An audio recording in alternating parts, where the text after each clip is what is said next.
They're easy to get. I'd like to call the meeting to order.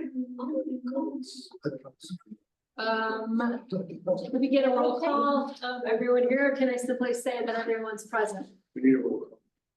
Roll call, please. Okay. Commissioner Foister. Here.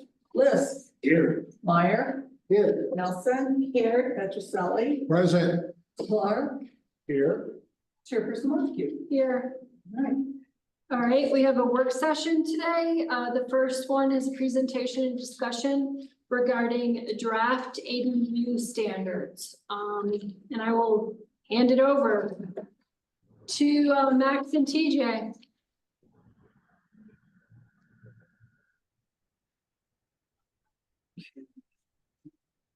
There we go. Good evening, everyone. So while Max pulls up the presentation, I'll just give a quick. TJ, we can't hear you very well. Right, it's low. The volume. Can you hear me better now? Yeah, that's better. I use my outside voice. You know, where we're kind of at on both of these this evening is we have draft code regulations. These are drafts. We're hoping that we reviewed what was talked about in the last few meetings and compiled them in a package. What you'll also see in the packet that you've received are two versions, a clean version and a red line version. One of the things that you'll see in the red line version are a lot of red lines, and those are really, some of those might not be or are not intended to change the intent of the language. It was our first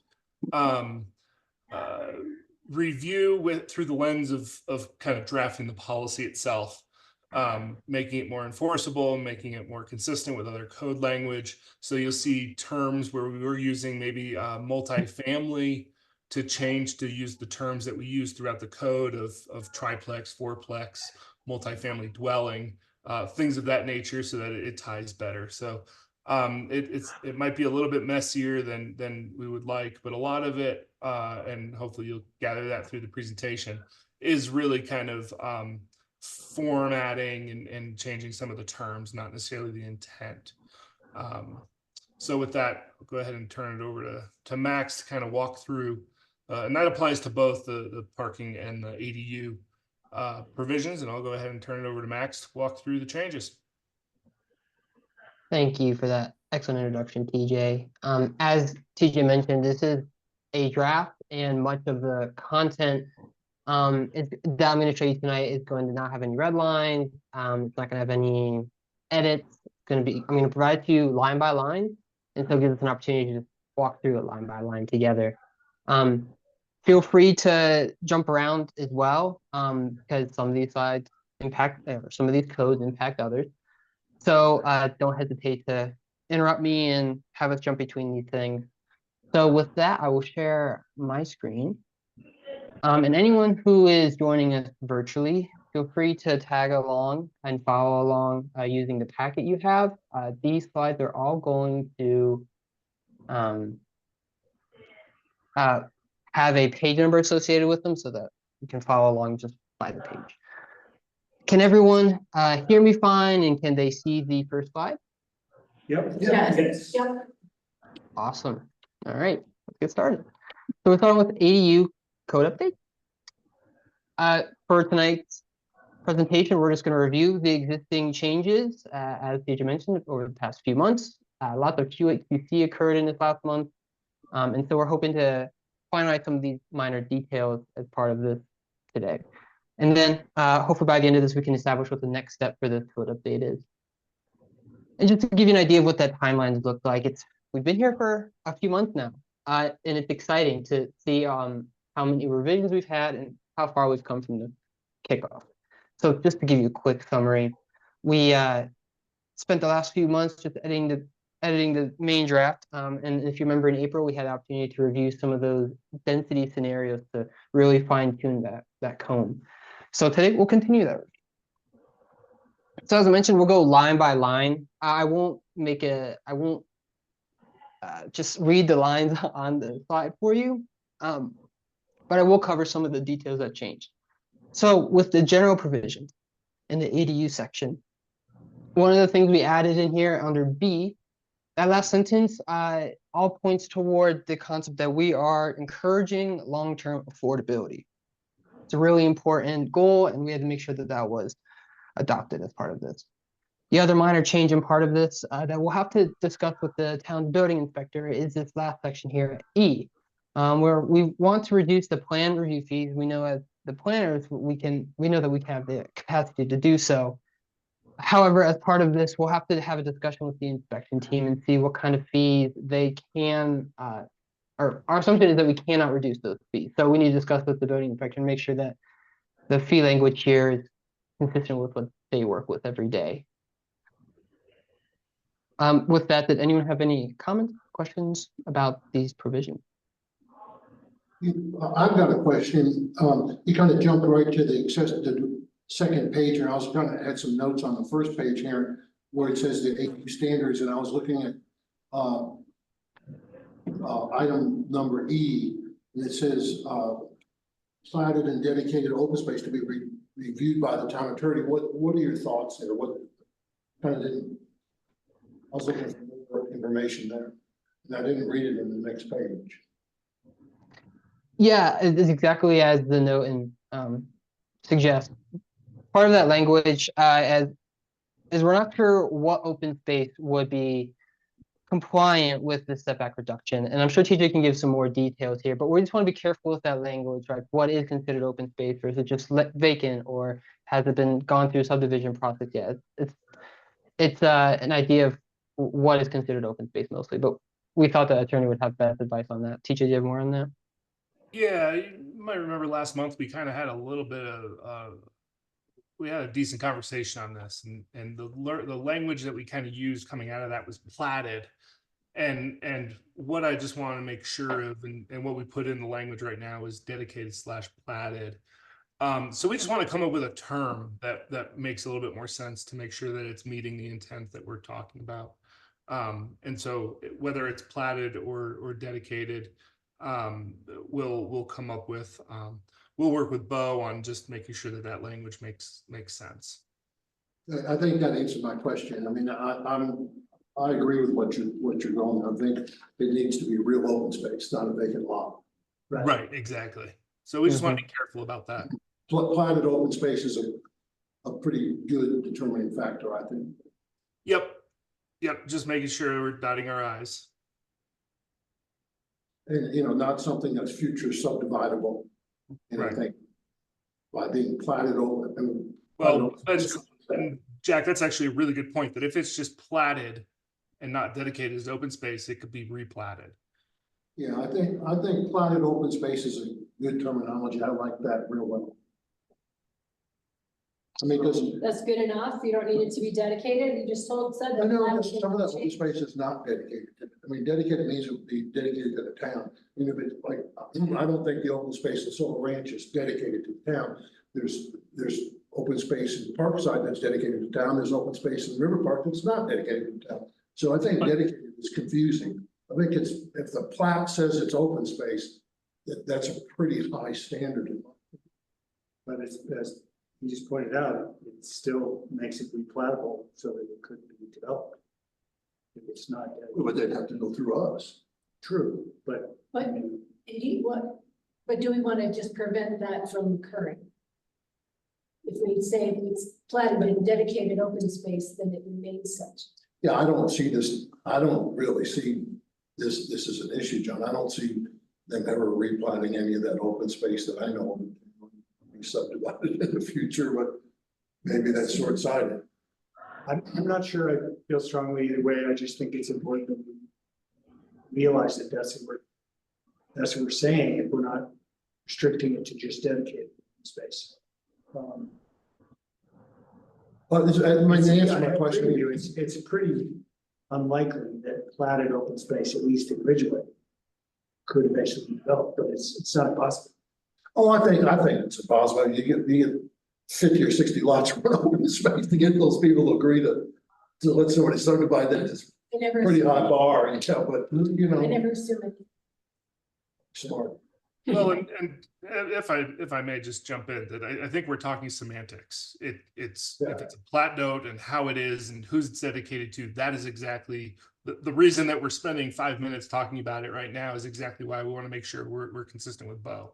And we were talking about reducing the setback on that Correct. open space by 50% or something like that. Correct. 50% or 2 feet, whichever is greater. Yeah, But challenge. Yeah, and if I also may, because I know we just jumped, I know, Jack, I think you read the letter and jumped down Yeah. to the letters there. Max is going through each of those, so we'll get to this. This is, okay, okay, so we'll get through each of those kind of in the order that they come in the code. okay, fine. I was just starting at the beginning, so.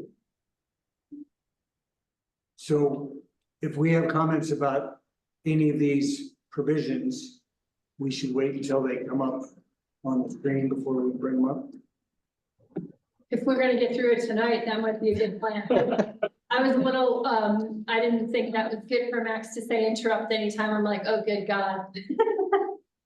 So Well- maybe, make a note of your concern and let's go through it in an orderly manner so that we can actually accomplish something.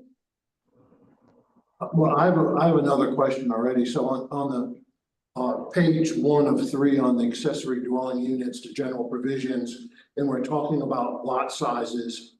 And I'm in favor of this, but the way I read this is if you have a lot that is less than 3,750 feet, or what I would call a substandard lot, this provision would not allow you to have an ADU. Is that, I mean, I'm in favor of that, but is that our intention? So if there's somebody has a lot in town that's less than 3,750 square feet, they would not be allowed to have an ADU is the way I read that. That's what I read. And I'm okay with that. I just want to make sure that I'm reading it correctly. That is the intent, sir. Okay, good. Good. Okay, so that's actually under dimensional and design standards. So going back to 1, general provisions, where you are on the screen there, it's actually E3, but part of it's off the screen. No, it's not. It's that whole E3 is there. Yeah. I highlighted that because I'm curious, do we really want to state that building permit inspection fees may not be reduced for any ADU when we might want to reduce them for ADUs that meet that affordable housing standards down below? Do we really need that E3 in there? I kind of agree with you. We speak to it later on. I think that that's confusing. What was your guys' thoughts on that? Well, the intent was that we were certain we were gonna have any control over those fees. So we didn't want to leave it up in the air about whether or not the fees for the permit were being addressed through the ADU reviews. So like we mentioned, this is a provision that we need to discuss with the building inspector. Okay. Because Yeah. if they can reduce fees, then we can talk about that in more detail. No, I think the intent was that the plan reviews, reviewing the plan sets, those can be reduced prior to issuance. The reason for the building permits is that the building permit fee covers inspections and inspections would be required. The reason we put 3 in there was just to clarify that there are 2 types of fees. There's a plan review fee and a building permit fee, and we're looking at them separately. If you will, too, we've set the standard in the general provisions. If there are other areas that amend that, those would kind of supersede, if you will. And I understand the confusion when we get to that. We'll make a note here, Max, and look at 3. But in general purposes, we'd be looking at allowing the plan review fee to be reduced, but not the permit fee. And that is well within your purview to be able to do. Just want to make sure we're calling it the correct things. Yeah, no, I get that. It's just that in the past, we have waived building permit fees for certain workforce housing projects. So there's precedent there. I just wanted to make sure we were aware that that E3 appears to say that we can't reduce those fees for any ADU. You're saying that down in the incentives, when we talk about affordable housing provisions and covenants and restrictions, we could supersede that E3 potentially? Yes, and it's a really good question, and we'll make the note to make sure that that's clear. Okay, I agree with John. I think that E3 is confusing because we talk about reducing them later and Okay, noted. Understood.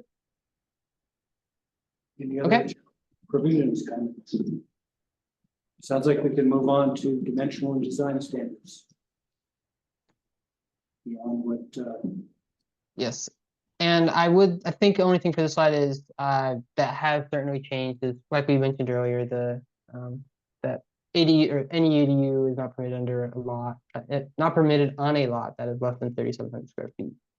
The other thing that we added here, I believe between now and the last review, was that if there's more than 2 ADUs, there will be a site plan review process. And that was clarified in this as part of this review as well. And one thing I would like to ask though is this 1 through 3 was confusing in the last couple of iterations in terms of how it's worded. I was curious how this read better, if it's read better. it does to me. Quick question on the 3750. I was just trying to figure out, is that typically an old town single lot? I was just doing some math and I was like, okay, 3750 divided by the length of most lots. And I was like, is that 150 or 140? 142. Okay, divided by 142 leaves 26. So It's roughly, I mean, you'd have to be it's just over. just over. So one of those single lots would not allow an ADU.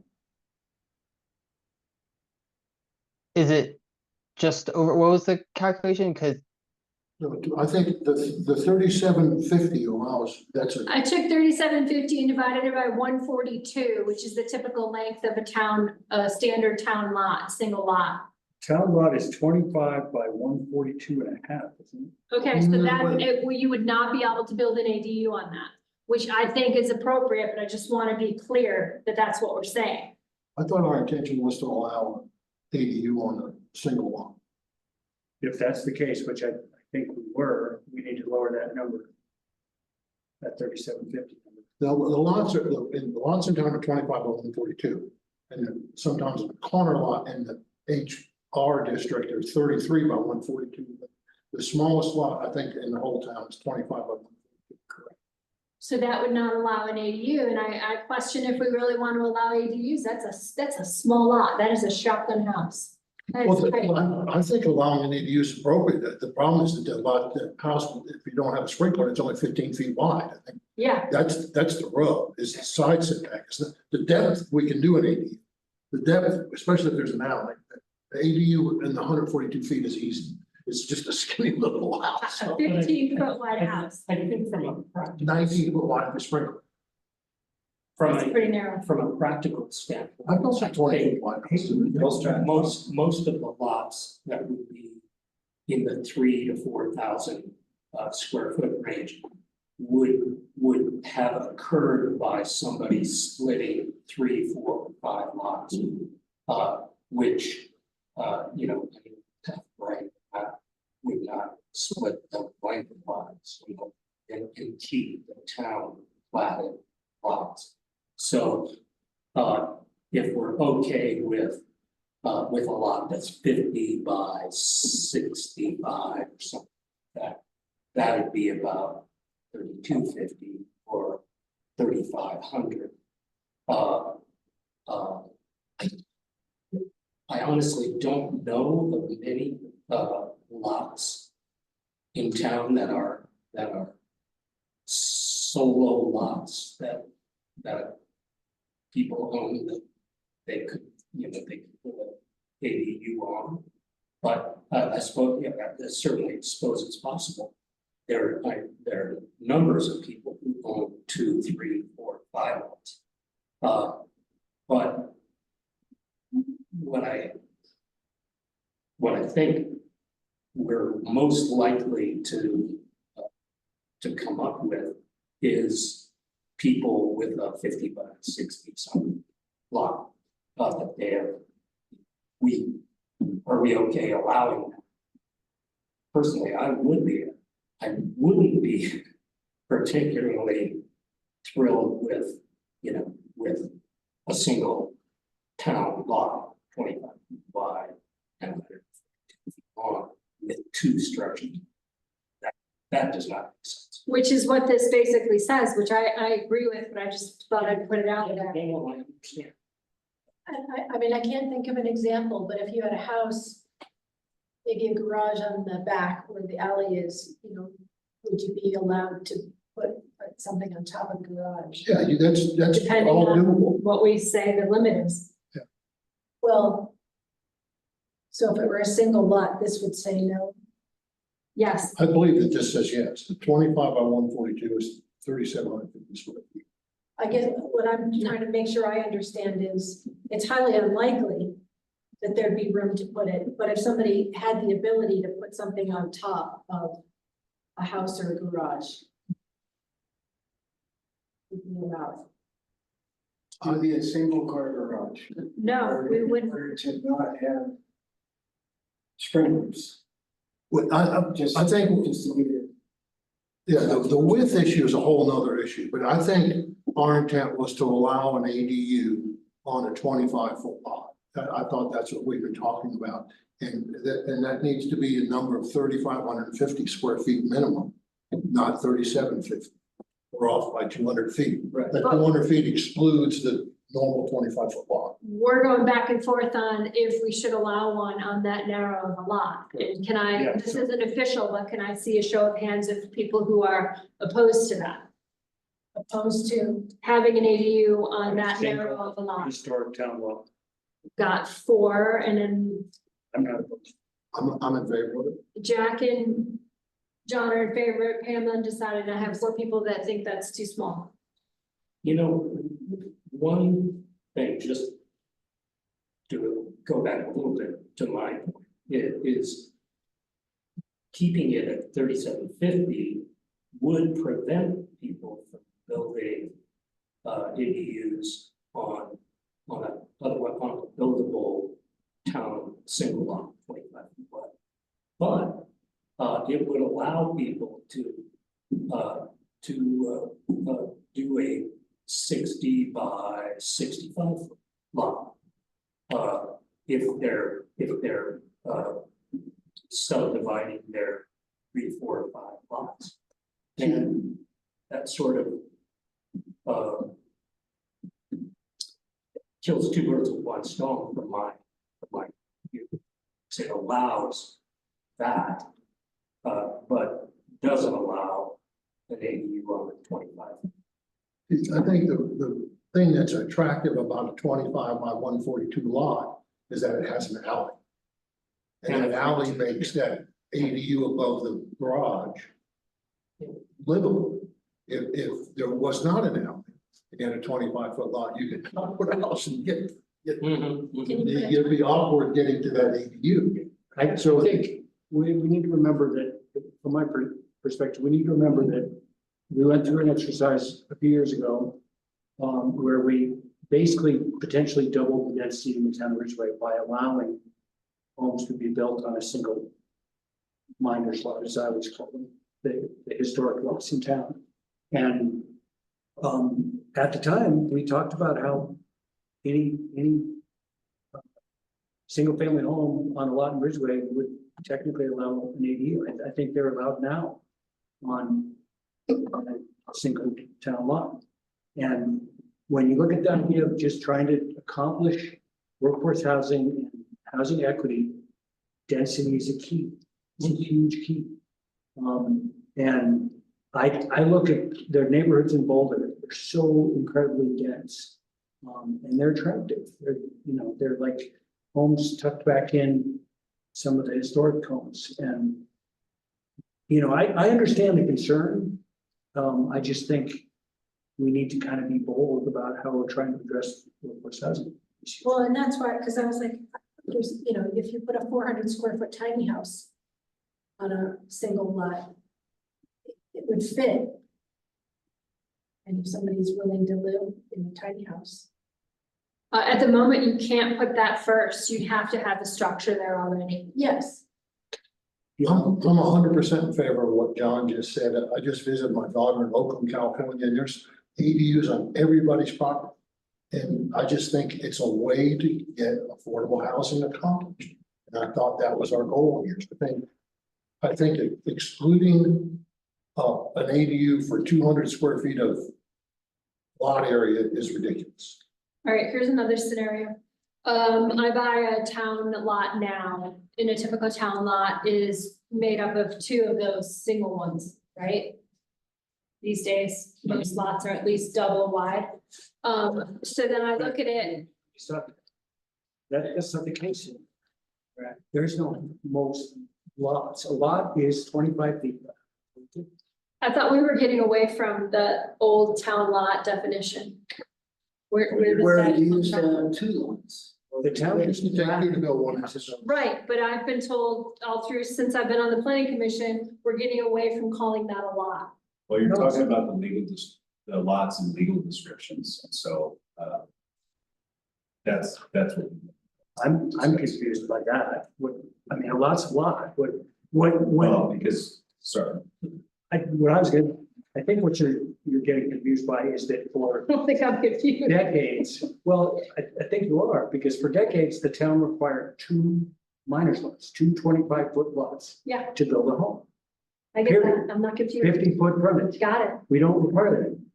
So 50-foot frontage or Yes. 15? 50, 25-foot lots. We Right, don't got have it. that requirement. Okay, because you There's- split it. I got that part. I'm not Okay, confused. Well, But- a lot's a lot. I don't know. That's what sounds confused. if I can just kind of. Thank you. Provide some clarity.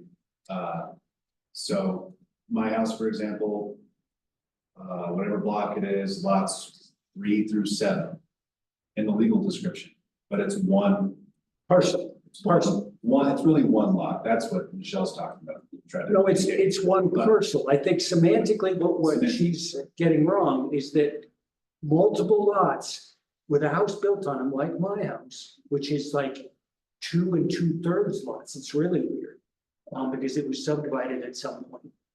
That's a parcel. It's still made up of individual lots, and those lots remain the platted lots Right. until somebody does some replat to turn them into something else. Like what? You're right, John. The historic platted lots, are still used for legal purposes to describe The parcels, Parcels, if they've been reconfigured. whether or not they've been. Yeah, so when we're talking about individually owned pieces of land, we're usually talking about parts of historic lots. And In the old part of town, we're talking about Yeah. multiples of historic 25-foot by 100-foot lots. I have a question, and somebody refresh my brain. How did we come up with 3750 as opposed to 3500? I don't know. I don't remember. TJ? Yeah, I actually do remember, because I don't know where it came from, other than there was a lot of conversation about math going on, and this is the number that we landed on. The intent was to make it the size of a kind of a minor's lot, to allow it on there. So So how did we get to So that number would then have to be 3,500, not 3,750. but 35, 50. So, 2 town lots is 7,100. Remember that. okay, so TJ, how did we get to 3750? It's half of 7,500. But a lot is, It doesn't have any relevance to the historic town I lot. think it's just. so how did,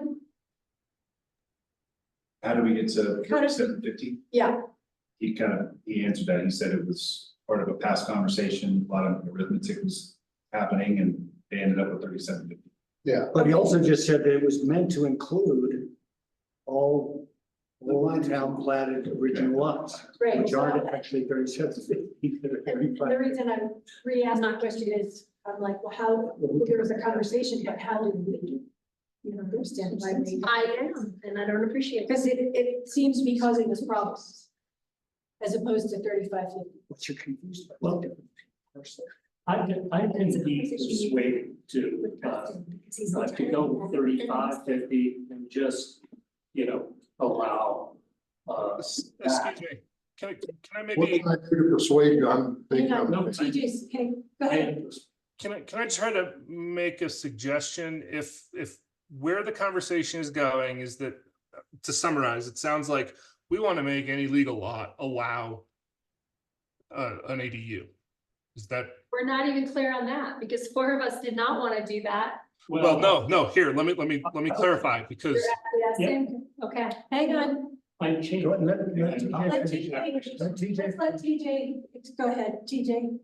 sorry, so what you've been talking about is a minor lot, 25 foot by 142 and a half. That is not necessarily a legal lot in all the zone districts. A legal lot means that it meets all the dimensional standards.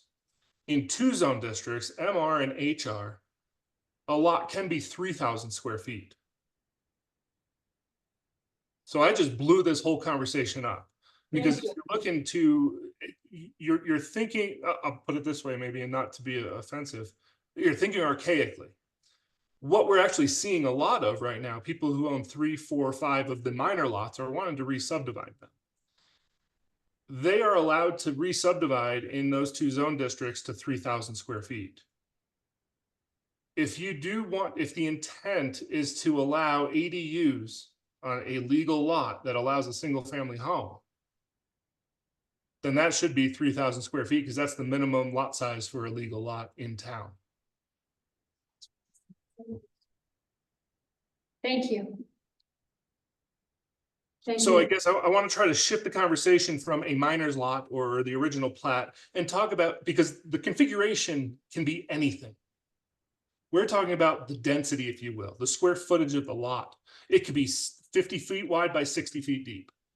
It could be 25 feet wide. What we're allowing are more flexible lot sizes based on some of the things that have happened in the last few years with reducing the lot widths, and the minor lots were used as reference. But what you have on the books right now is 25 foot wide and 3,000 square foot.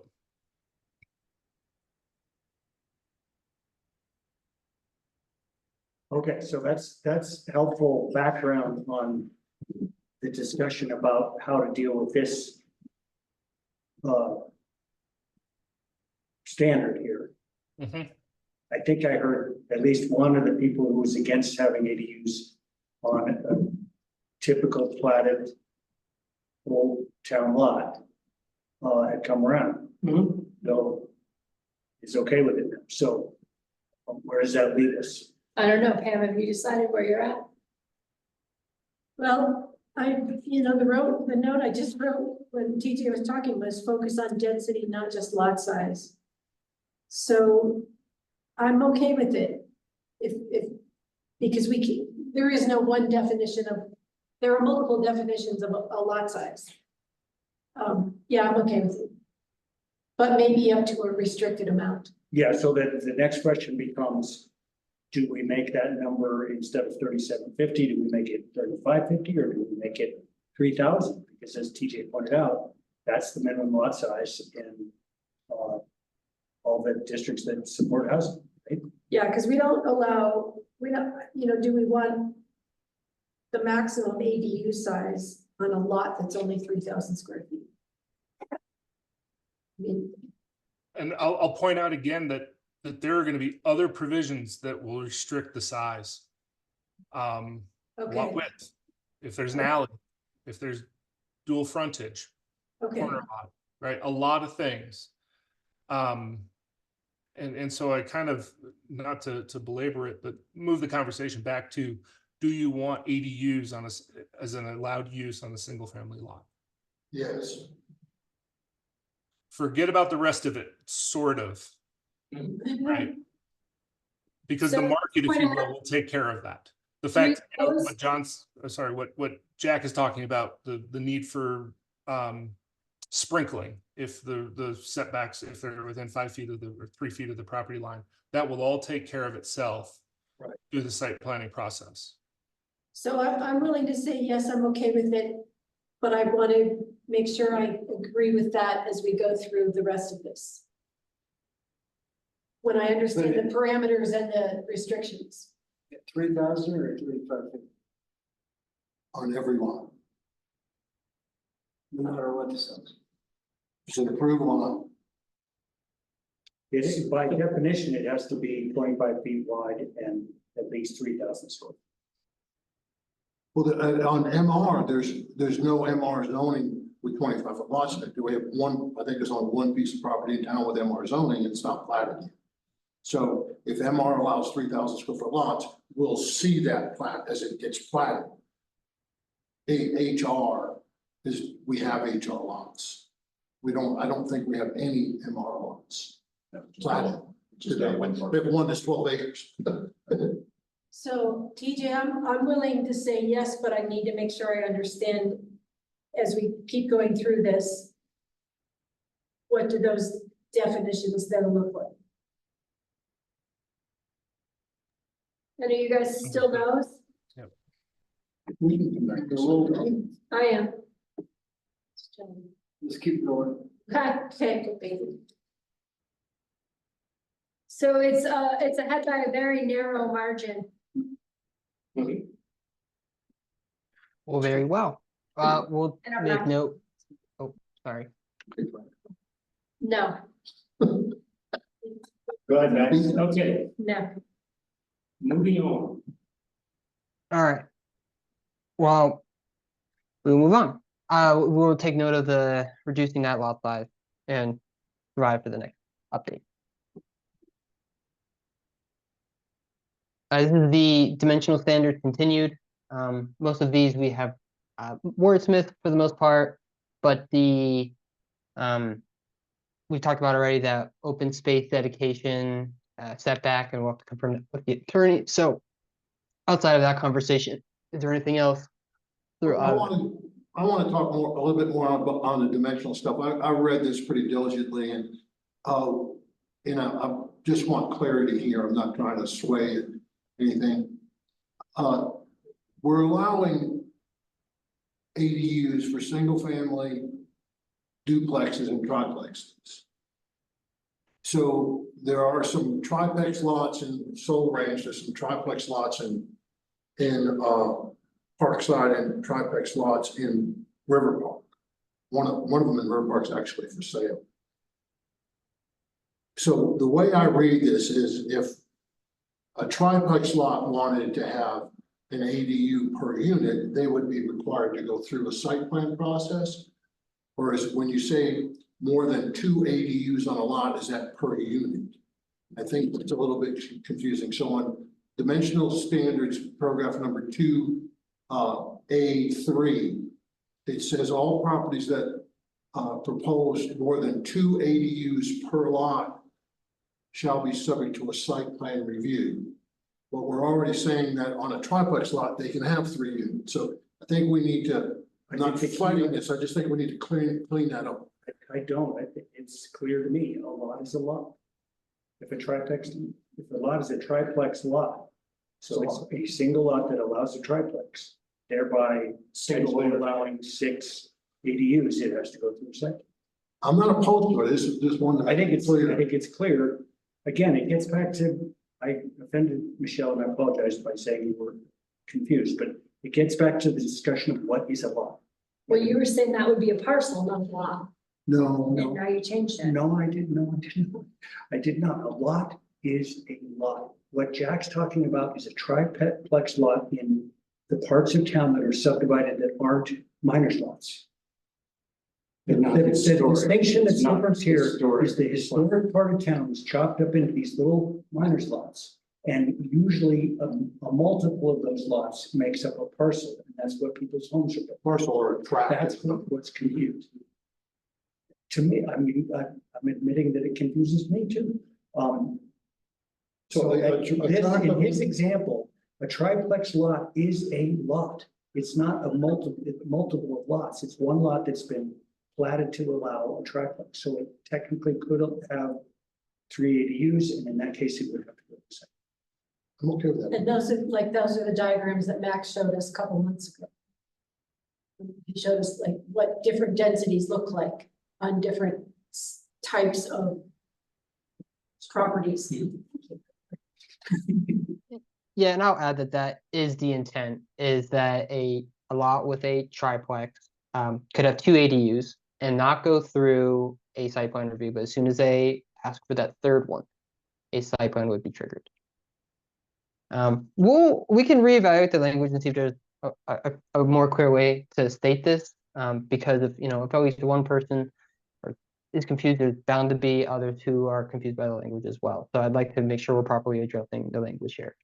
One thing I want to point out though, and it's something that I learned from our previous town attorney decades ago, and that's that it's impossible to write in the English language enough detail to eliminate any confusion, any potential for interpretation.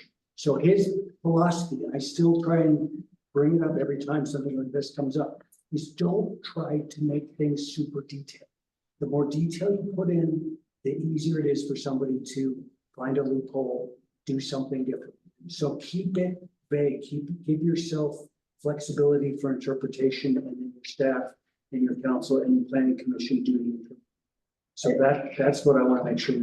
I don't think this needs to be wordsmithed, because I think it's clear based on our definitions of lots and triplexes and the site plan process. So I just point that out. I think the site plan process is a great way to control this. And I think we have a lot of control through that process, and I'm in favor of it. So I want to make sure I understood that correctly, and how I do, but site plan process, we get to look at access, we get to look at parking, we get to look at all the stuff that we like to look at.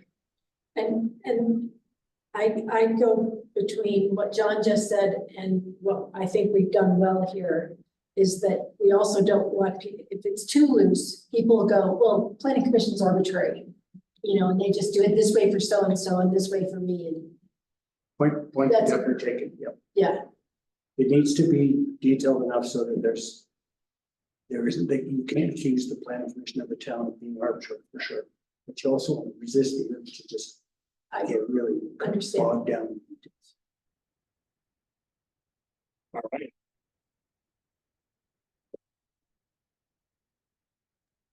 Well, I really like that advice. And so, yeah, so I guess with that, if there's no more questions on this, we'll move on to the end of the dimensional standards. This is the last part of the dimensional standards, I believe, and after this, we'll be moving on to incentives. But before that, is there any more questions about B through F? Clarifications even. Nobody? All right, moving on. Halfway through you. So we do have some more dimensional standards. My apologies. So these are the remaining dimensional standards. One thing to note here is that we clarified the requirement that a lot has to comply with an approved landscape plan. Not that they have to submit a landscape plan, but only that if there is an existing approved landscape plan, that they must comply with it. But that's the only thing that's changed here. Would that mean if like the site where the ADUs being built takes out a couple of the trees that maybe were included in a landscape original plan, they would have to be replaced? That is the intent, yes. And who would be, that would be up to the building inspectors who'd be enforcing that? Well, that'd be part of plan review. Yeah, so we review all building permits for zoning compliance. One of those requirements is compliance with the landscape regulations. And I actually want to run through a little bit of a scenario. So follow me along this little journey for a minute, because we actually have one in right now that we applied this standard, and I want to make sure that everybody understands and we're all on the same page with it. Because what we have said is through this provision here, that essentially a landscape plan is not necessarily, well, we've basically said that a landscape plan is required for new ADUs. Or it needs to comply with one that exists. If it doesn't exist, then we defer over to section 748. That, remember, there's an applicability section there. There are 3 reasons that a landscape plan would be required. One of them is that 25% of the lot, 25% or more of the lot is disturbed through a development permit.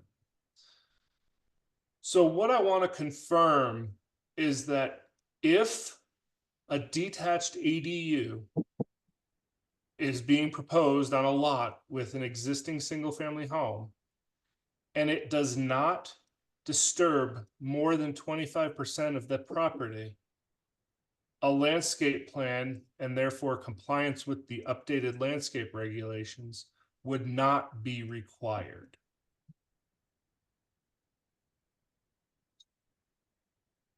Say the first part of that one more time. So there's an existing single-family home. The property owner wants to build an ADU in the back.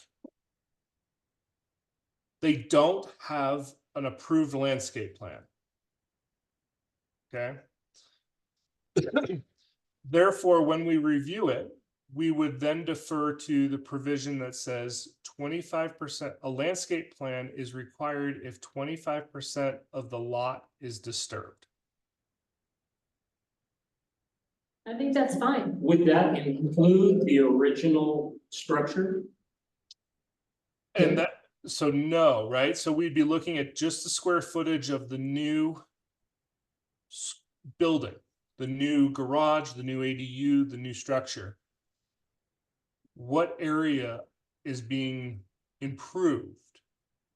Is that 25% of the property or more? I think that's fine. That sounds reasonable. And where that's going, I actually do too, after kind of thinking through it and going through and one. What that results in though is many of these ADUs. So if there's an existing single family home and they come in with an ADU, they would not be required to, under normal circumstances, would not be required to comply with the landscape regulations.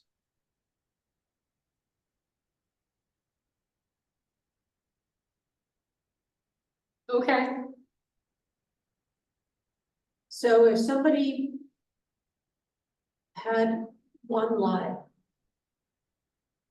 and acquires 2 more, so now they have 3 lots and they put an ADU on it, because the ADU is less than 25%, they don't have to landscape. Correct. Except I don't know where that's gonna happen in town. I mean, It we're talking just- about adding an ADU to an existing structure. We're gonna acquire a couple more lots right next door. It's gonna happen the rest of it. It just did, the Willits. Well, actually, that was different. That was a consolidation. Right, but what he's saying is, so if, and I'm not picking on them, I'm just using them as an example, because it just happened.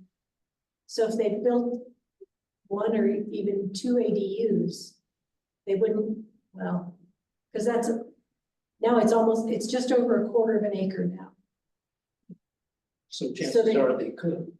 without a landscape. Right. And again, I'm just, they're the most recent example. Everybody's okay with that? I mean, I think I'm looking at a site coverage ratio, no matter what size the lot is, we're allowed a 40 or 50% site coverage ratio. You build 1,000 square foot ADU, it's gonna be less than, it's just a percentage of the total, so even if you have a 3,000 square foot lot, you're only allowed to have 1,500 square foot home on that lot by the site coverage ratio. So you have an ADU that's half the size of the 1,500, you're disturbing 25% of it. So just look at it instead of as percentages. Yep, I think we're good. Great. All right, now we're on incentive. Sorry. So so nothing has changed. We primarily wordsmith this. No, I don't think we wordsmith this one. But the intent here is also that they remain with the affordable housing provisions that are currently being drafted at this time and under review at CPS. So, but to clarify, this incentive has been here for a while, and we have not changed this in the previous update. But were there any things we wanted to address at this time regarding this provision?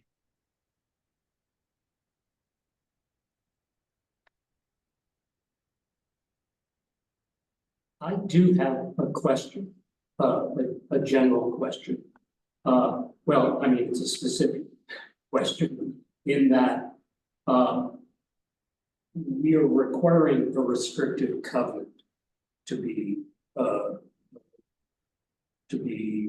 signed and recorded county to get this. Now, is this essentially, just for my understanding, is this essentially like a conservation easement? Is it going to run with the land? I think that's the idea, yeah. It was Which- reported, it would Yeah. be there until it was released. Or, and my question is, that, or my observation would be that would certainly affect the salability of that property. It's a real covenant when it's recorded. Yes. It's a real covenant. Yeah. And I mean, So just saying, if, if someone has a terrible, experience, with their affordable housing tenants, there's no way to revoke this, or is it potentially revocable on sale? no, No, it would have to be released by the authority that was, if it was By the given to the town. town. but The town would have to release it, and that document would have to be recorded in the deed records. okay, just curious, that would be certainly something to make very clear. I think people are gonna be very reluctant to do that. Yeah, and you're only getting 10% credit for it. You're getting Yeah, 100 so- square feet. I, pardon me, but I just find this, it's from an ideal standpoint, great, somebody's gonna do this. But from a practical standpoint, with the saleability issues or the non-revocability issues, I find it difficult to believe that it would be used often. It's probably a bad, you'd be advised not to. So, Well, yeah. Yeah. Well, yeah, I understand. The benefit is you only get 10% more floor area. Is that correct? Right, That's yeah. a benefit. Yeah. Yeah, it's a big restriction for 100 square feet Correct, yeah, anyway, just. Yeah, for what it's worth. or 75 square feet.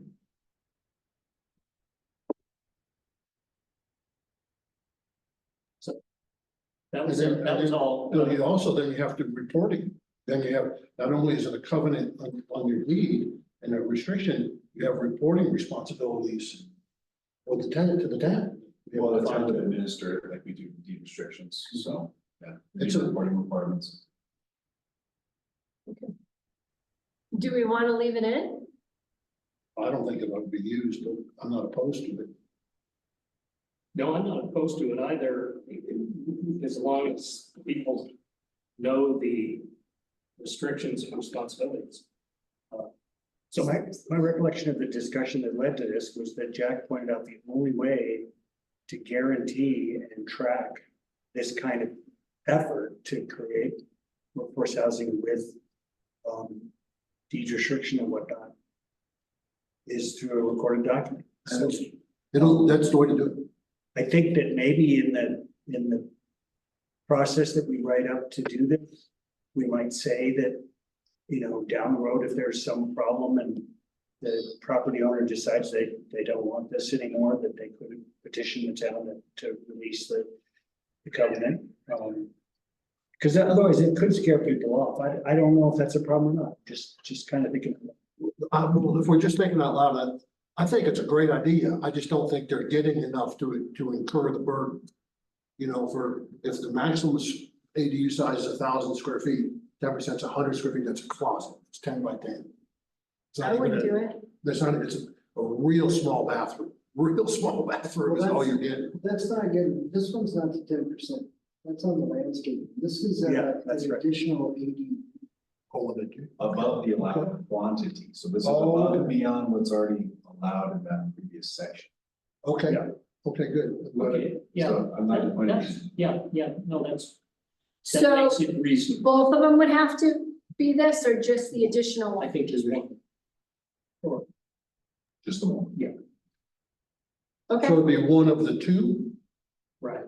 Or if there was only one. Just the one above and beyond you're allowed to have if you're taking advantage of these provisions.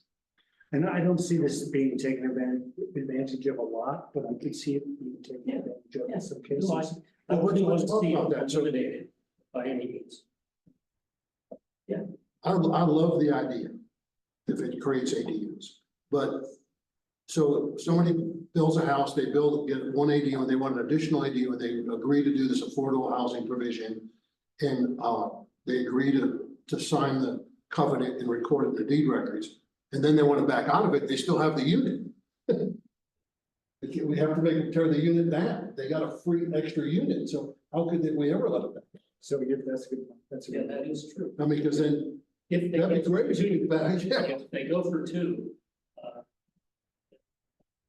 I don't think we can let them back. I mean, I like flexibility, but Yeah, no, I think you're right.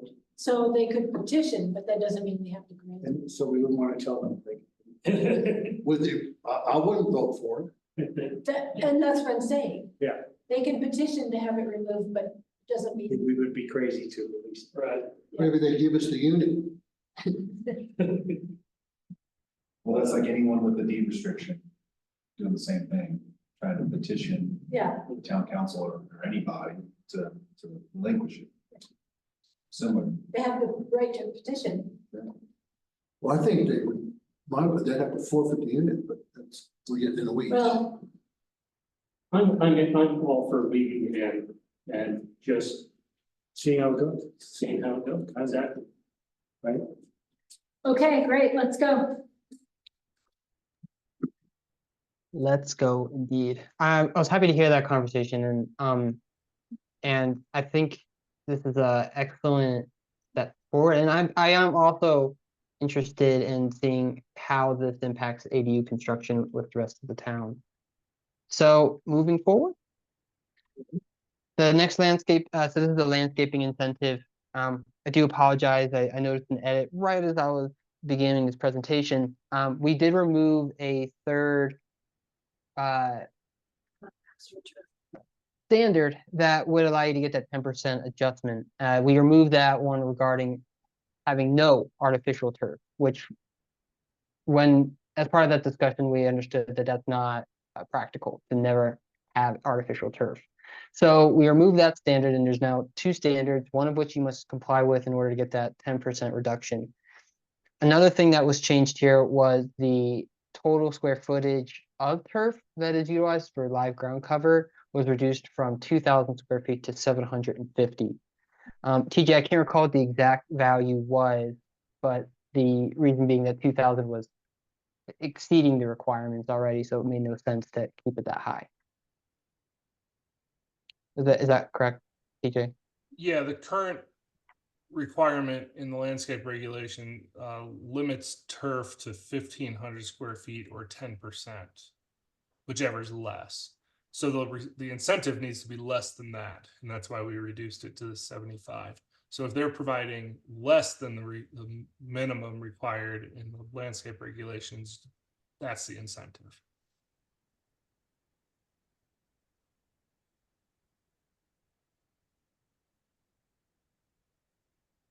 Okay. Okay, Do we like this one? Do we want Yeah. to move to the next? yeah, Sure. Excellent. Next one is with regards to construction standards. Nothing has changed with regard to the incentive from building with sustainable construction methods. I would like feedback on these if you have any more thoughts on them, but as I mentioned, it has not changed in the prior revision. Are we gonna define it or we're just gonna leave it out there? Like what's a sustainable, what's sustainable construction? I have a question. It has to be certified by a professional sustainable construction organization. It's the way it's worded. Paragraph C3, or C2, I2, it says, from a certified construction professional. Right. There really one of those out there? I've never heard of that term. That was my question about both the professional sustainable construction organization, which is, I'm assuming like the lead Yeah, organization. That's a good example of that. I don't know about certified construction. I think passive also meets those requirements. Okay. I think that's too high of a standard. I like it to be a certified construction professional, but what is a certified? I think leads is expensive. I don't know about the other one. Oh, yeah. But I think there should be a simple way to get it certified. I just don't know what that is. Do y'all have any idea of a standard that we can use of professional service besides leads or? Does yours count? Does SIBS count? I'm hoping that it actually. The SIBS people would tell you it counts. Are they certified? Yeah, I don't know. I mean, to me, from what I understand, like in order to get your passive requirements, there's certain airflow tests that you have to pass. And so maybe a bit more detail than exactly what those requirements are, because there's not a lot of, we only have one passive guy in town, very good at the moment. And then, leads is very expensive. Jury's out on whether passive is expensive or not. It's not cheap, but some of those kind of tests that they use, I think would be what would determine whether you were an energy efficient design. John, do you remember, this was probably about 12 years ago, I would say, when Jen was here, we had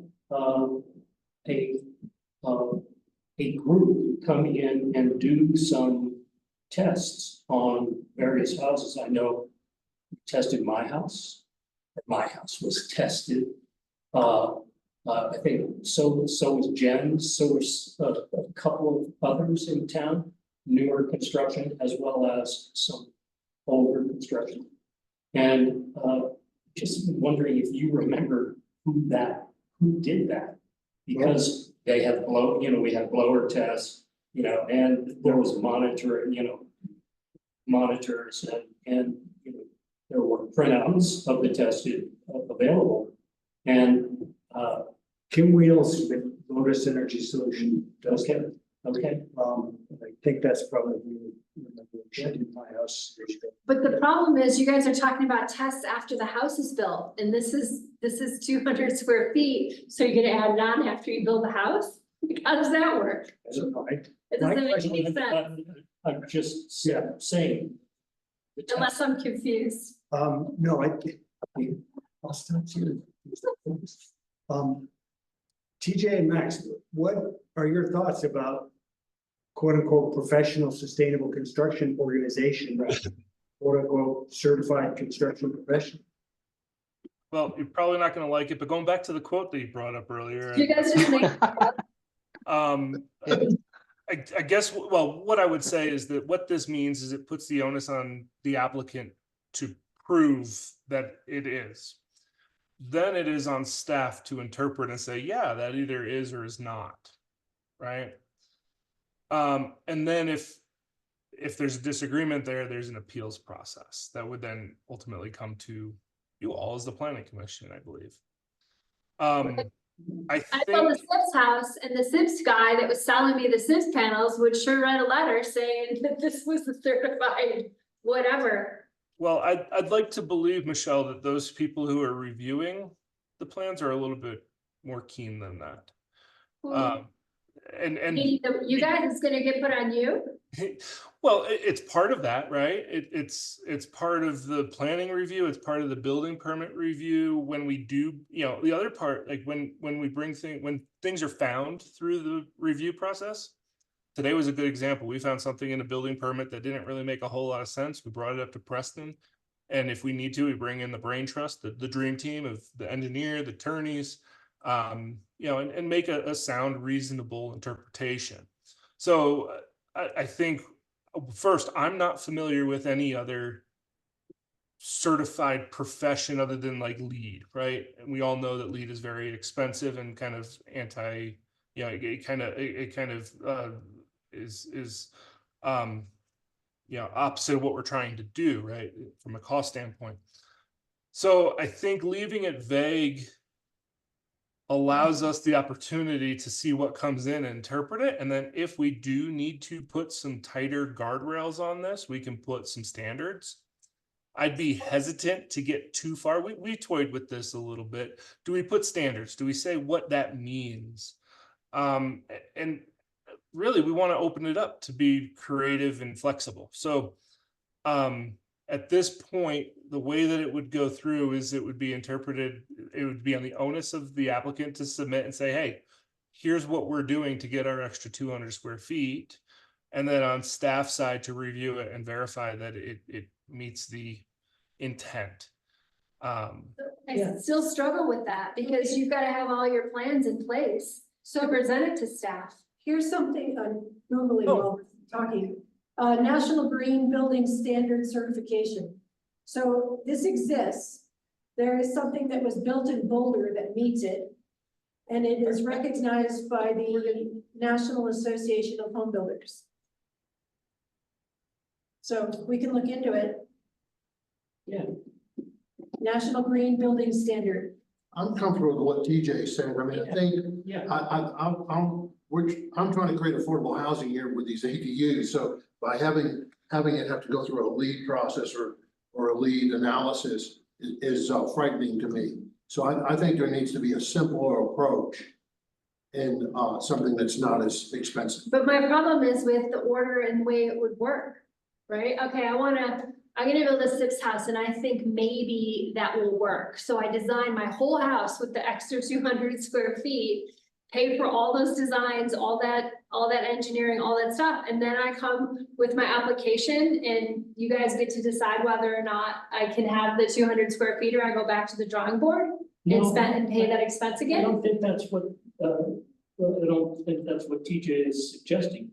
I think, if I understand correctly, that you come in and during the initial process, you make you as the owner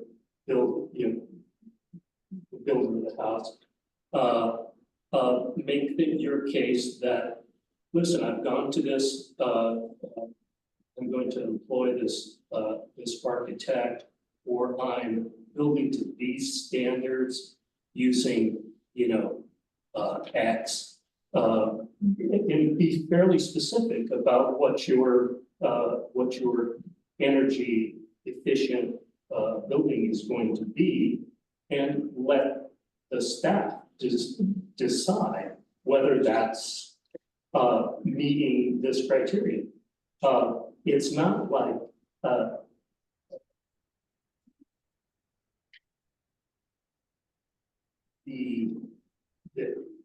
we're asking, I don't think they're asking us or asking the homeowner to submit this to some national organization that will stamp it. But that they are asking for, why is this sustainable? Why is this energy efficient? And I trust them to make that call. This whole site, again, I'm on this National Association of Home Builders. It has multiple levels, multiple options, multiple ways of reaching these certifications, whether it's products or building process. There are half a dozen people in Colorado who do this. there's 4 different levels, so it's not a secret. These standards are all here, as I'm just. Right, but what direction are we giving staff as to how sustainable it needs to be? We're just leaving it wide open? So based on the difference between what, Michelle's take is on this and what Bill's take is on this, I'd like to see us go back and actually put this to Mike and the rest of the staff and say, how workable is this concept to, I've never built anything in Ridgway, so I don't know even, the intricacies of the building process, but I'm guessing a lot of times people will just come in with a set of plans and say, I'm ready to build this. And there won't ever be a pre-meeting where you could discuss some of the things like you suggested. Well, but if they're asking for the 200 I extra. can see Yeah. what you're saying working, but I just, again, and it gets to Jack's point about, we want these things to be affordable, and it sounds like for that extra 200 feet, we're actually asking them to spend more money, and it's gonna be a more onerous process. Is it, I mean, I'm okay with some version of this. I think you need to walk the sustainability talk. But I think we need to look into the details of how we do it. So just to paint a picture for y'all, because John, you make a good point. Some folks just ask for an application from Karen, they go home. They are they're well versed enough to be able to compile everything. A week later, they come in, submit everything to their building permit. Some folks need a little hand holding. Yeah.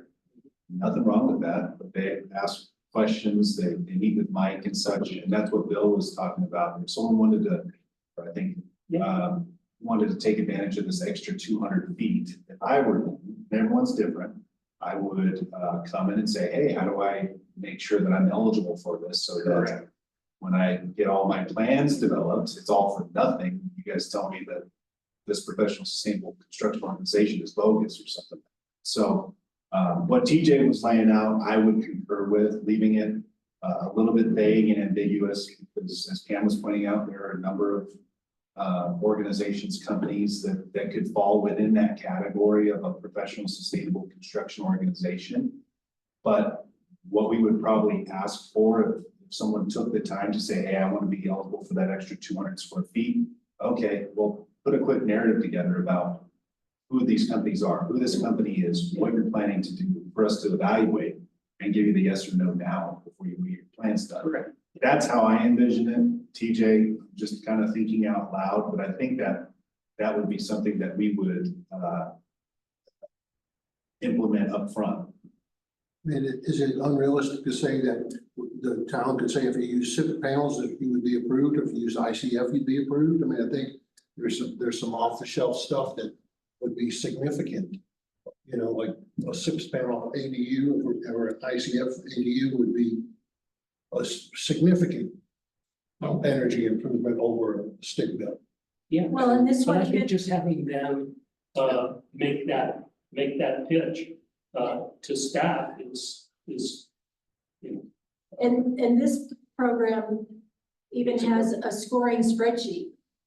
So it gives you ideas. It's like, well, if you want to do this, here's how you would be considered more or less green in your building. I guess the only concern I would have, I understand the pitch you're running with. The only concern I would potentially have is if someone comes in, they've designed the thing, they bring it in, and we go, no, that doesn't meet the requirements. And then what kind of, how much additional work does that put on staff? And then what does it potentially set us up for with the town? For them to go, what do you mean these don't meet?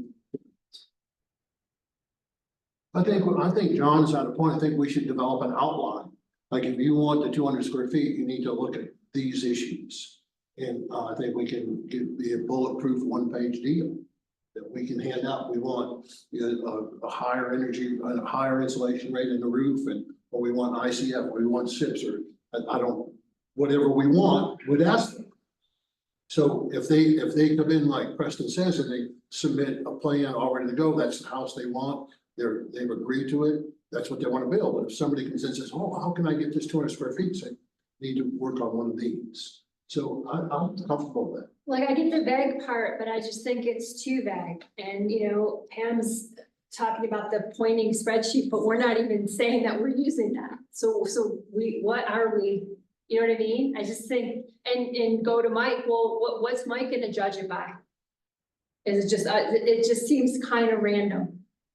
So, just to answer your question, Russ, in that scenario, the picture I was trying to paint would prevent that from happening, although it could still happen, provided that someone comes in, tells us what they want to do, they do all the plans, and maybe their plans are a little bit different than what they had proposed, and then that's where we get in that scenario where it might be a little SOL, and then there's this tension, if you will.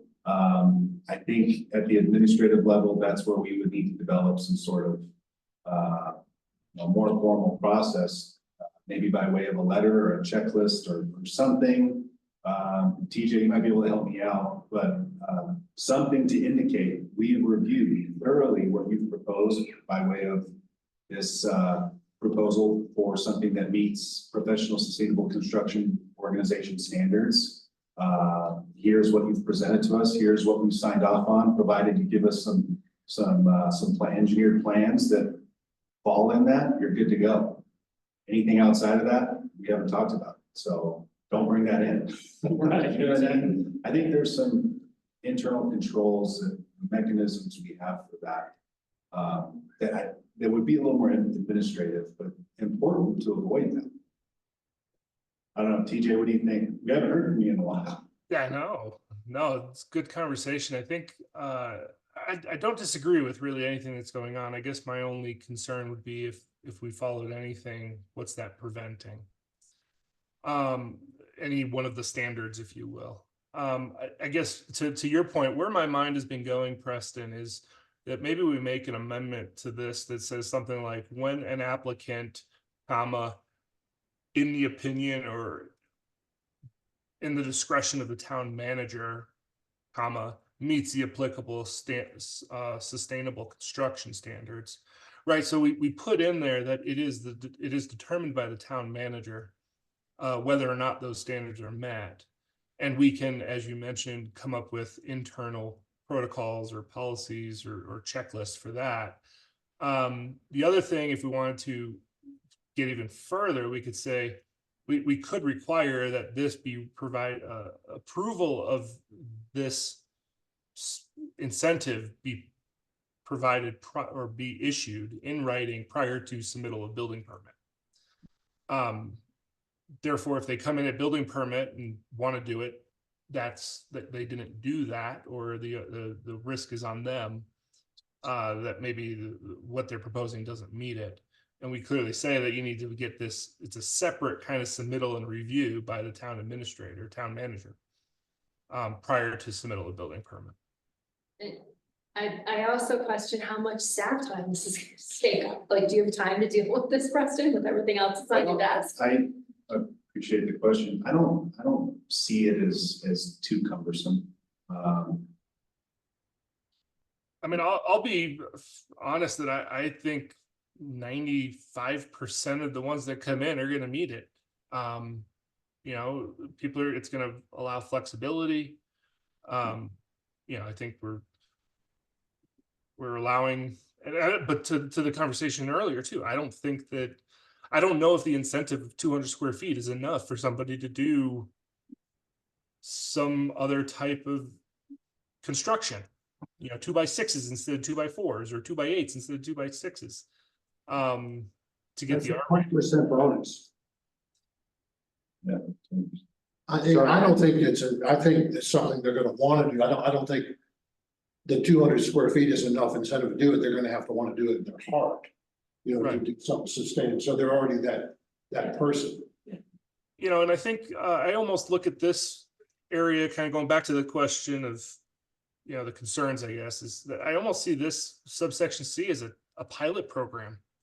Yeah. let's let this go for, 6 months, a year, and then refine it. Yeah, I'm fine with that. Yeah, I don't see 20 submittals of this particular thing. This is for an extra ADU. Coming in the next 6 months, so. No, it's an extra 200 square feet. Yeah, no, it's any Extra 200 square feet on the. This is the carrot.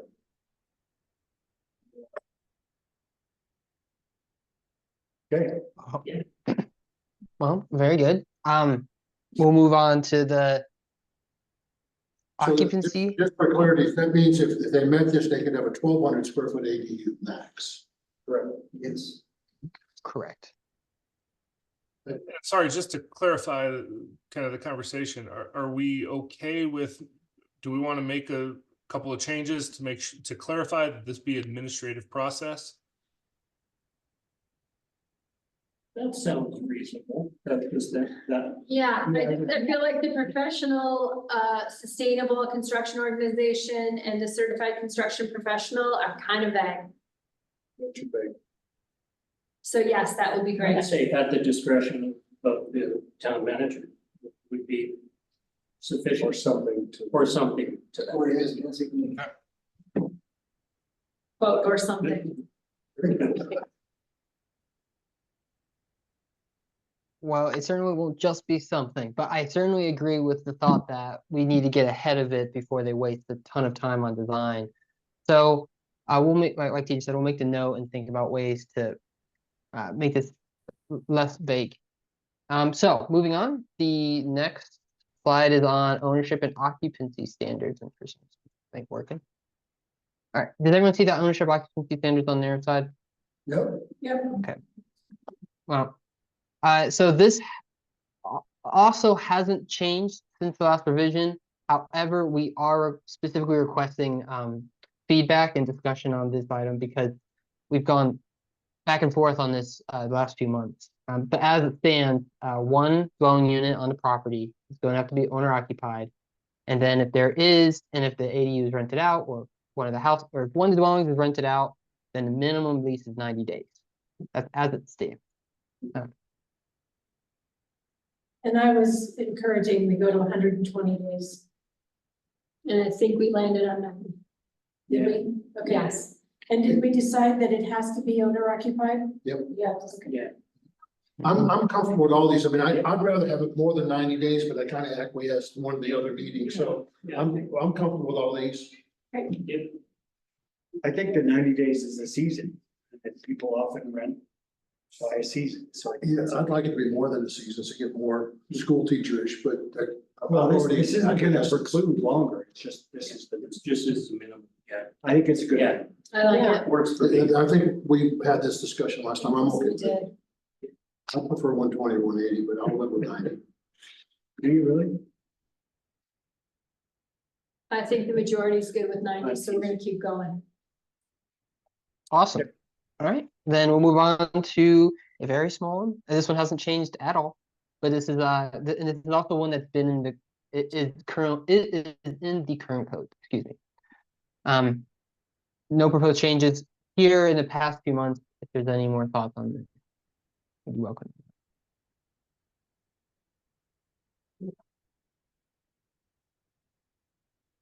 Good. Maybe I missed something. Next, the version in the packet Says shall still. says shall, but That's old, and then this was updated based on the conversation last month. did he already say? That I that? insisted on. No, he didn't, but Oh, okay, that one's more current. okay, good. I just want to make sure, thanks. Is that correct, Max?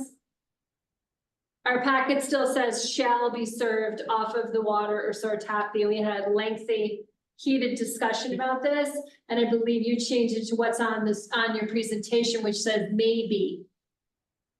In which case it's not subject to tap fees. Maybe you weren't here, maybe last month that was with TJ. Oh, yeah. Yeah, We're here. we landed with May. Yes, Yeah, and the screen, the presentation screen is correct, but the PDF That you sent us. that's in the packet still says shall, so I just wanted to clarify. So in your packet, it says the accessory dwelling unit shall be served. Yes, that's correct. May be served is correct. No, he asked Okay, if. okay. But we're good on Yeah. may, Yes, not shall. Does that make sense? I'm still not totally. do you want to have that again? Here we go, ready? Ready to go? I'm fine with it. Okay. Everybody's fine with that. Yep. I'm just, Sorry, everybody's fine with the May. Yes, Correct. yes. Okay. We'll make that change. Okay. Sorry about that, y'all. You weren't here. No worries. All right, so the last thing, and this is the end of the ADU code regulations that are proposed in the update.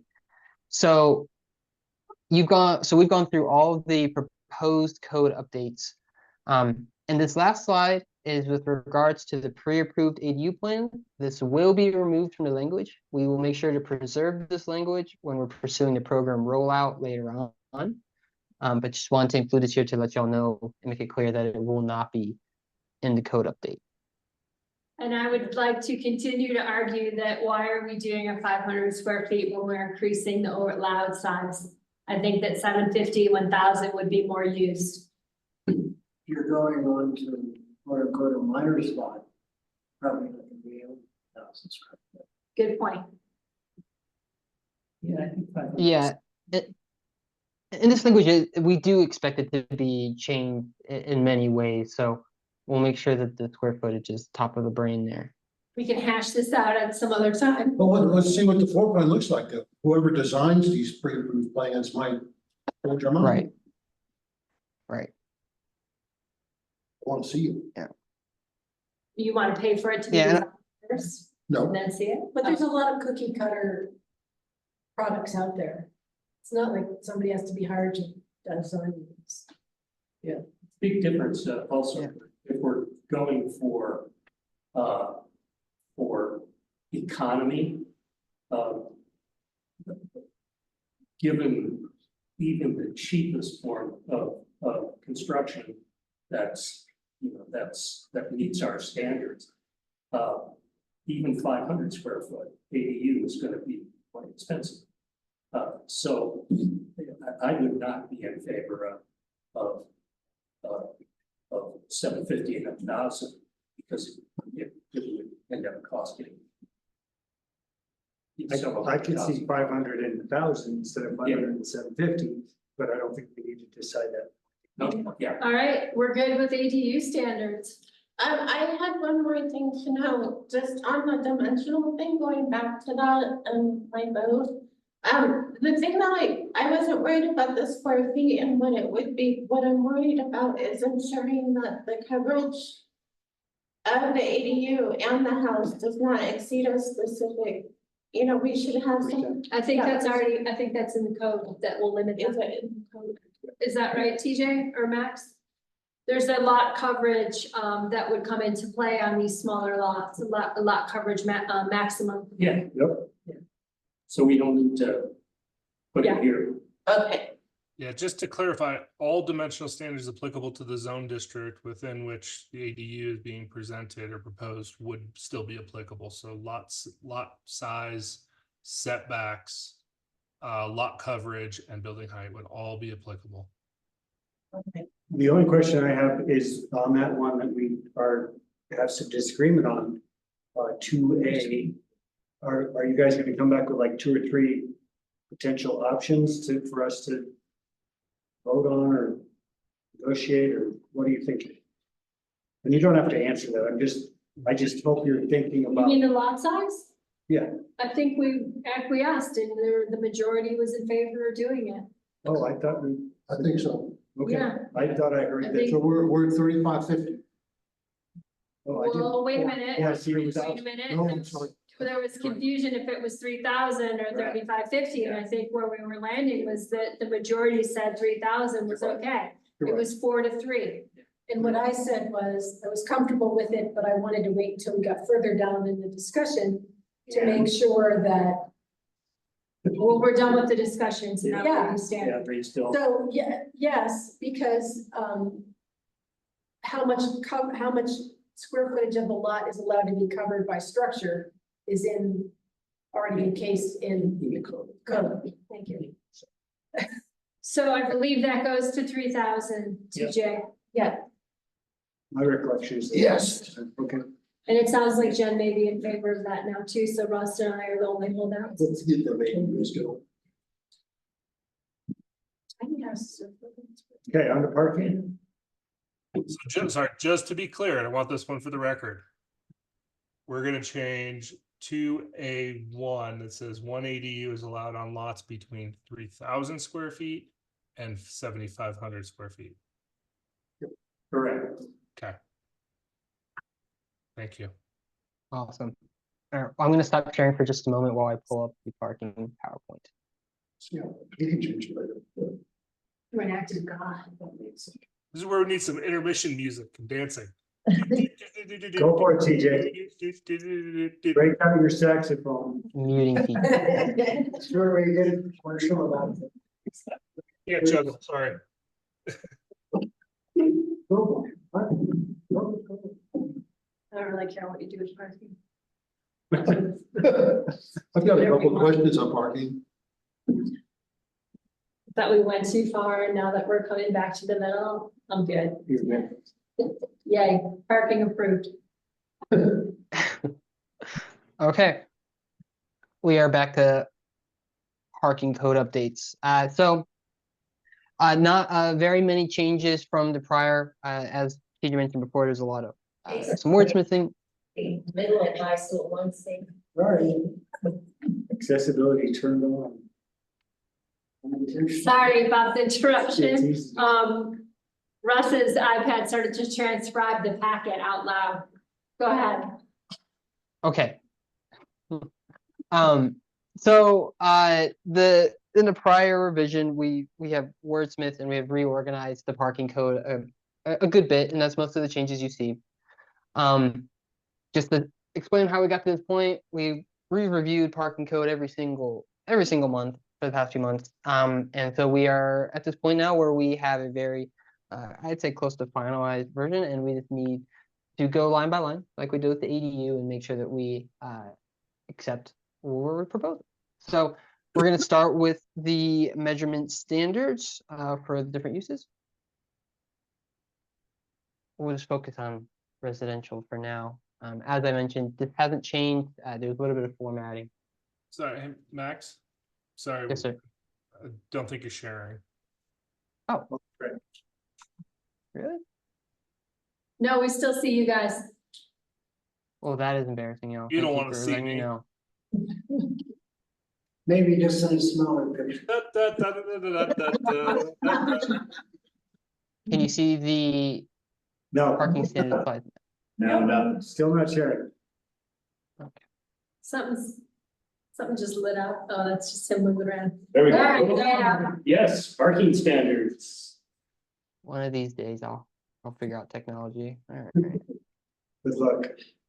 Yeah, seriously. Okay, so Change. skip all this fun stuff. Let's talk about measurement standards. Like I said, we're going to go through this just kind of line by line and make sure we're comfortable with what we're proposing. But here's the first one. This one hasn't changed. It got reformatted a little bit, but it has been 2 spaces per dwelling for single family and duplex. And we've opened it up to allowing on-street parking. I would like to note here that there are going to be parking standards specific to zoning districts. So, and you see that in your packet. So just to clarify that, we'll get to that point towards the end of the presentation. And I am willing to jump. I was told maybe not to say that, but I am willing to jump between slides just to say make it. sure that we're comfortable. I already did. I have a quick question on this one, just for clarification. So in a single family home with an ADU, 4 spaces are required and 1 could be on street? Is that right? Yes, that is my understanding. So it'd be 3. But I think it would be right. 2 for the single family and 1 for the ADU. I think it's only one. Oh, okay. So then So- it's 3 total and 1 could be on street. Yep. Okay, I just wanted that for reference, to make sure I was following along. Thank you. Yeah, and then just to kind of give a plug for future, what we'll come to, right? This is the standard. There will be incentives or other kind of, as Max mentioned, even some specifics for specific zone districts that will kind of amend this a little bit, but this is the standard. One can be used, one of the required parking spaces can be met on street.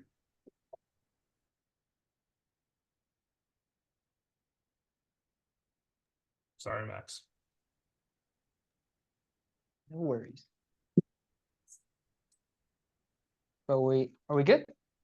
Would we like to discuss this further? All right.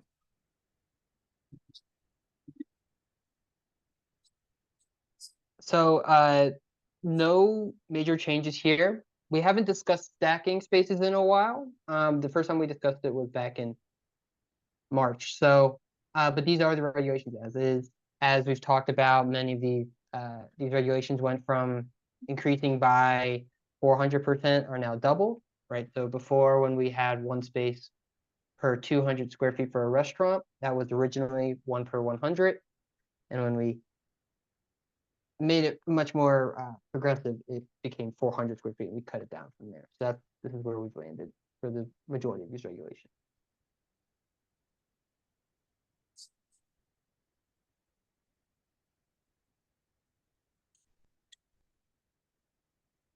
So I had some questions on this. I was gonna wait for you to go through it line by line. I don't see any industrial uses. So the industrial uses are considered in all other uses at the bottom? Is that what you're thinking?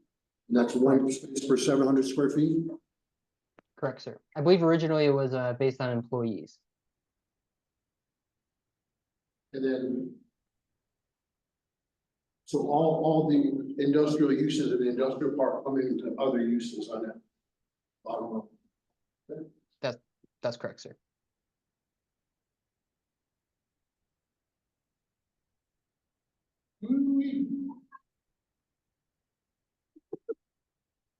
Sounds like nobody's got anything else to say, so you can keep rolling, Max. So, Yeah. I have one other question. So if somebody builds an ADU without a primary residence, what's their parking requirement? Is it just one space for the ADU or is it two spaces? The ADU is considered the primary residence, Okay, until an ADU is you built. might want to clarify that. I think it's already in the building code. It's already. That's how I knew that. Well, you're just smarter than I am. Because Yeah, a friend of mine did that. the size of your house. Yeah, I had to know about that. Correct. Okay, Okay, next. next.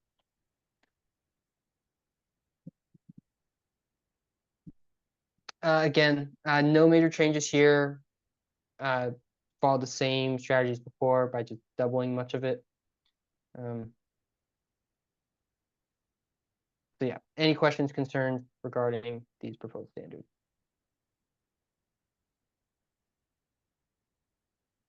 Me. Just one quick question. Does the stacking space have to be on the property or could that be an alley? The intent would be that the stacking space is located on site. Yeah, that makes sense. Because otherwise you did end up blocking the alley. Yeah. So I was curious, as an example, the daycare that's gonna go on Sherman. How much of a parking lot, how much of that area that they're using is gonna have to be stacking space with drop off. Says 4 spaces plus a drop off. Yeah, that's it. Parking, so. That's a good point, and that's a challenging piece of property because you can't park on the highway. They'll have to figure it out. Okay, I don't see it. Is that the site plan process? sure. Yeah, I think they could do like off of the alley and have a minimum impact. That is considering the building, it's shares the alley. Yeah. You'd have to. Site plan process is wonderful. Yeah, that's a really good question. I guess thinking through it, I would suggest that,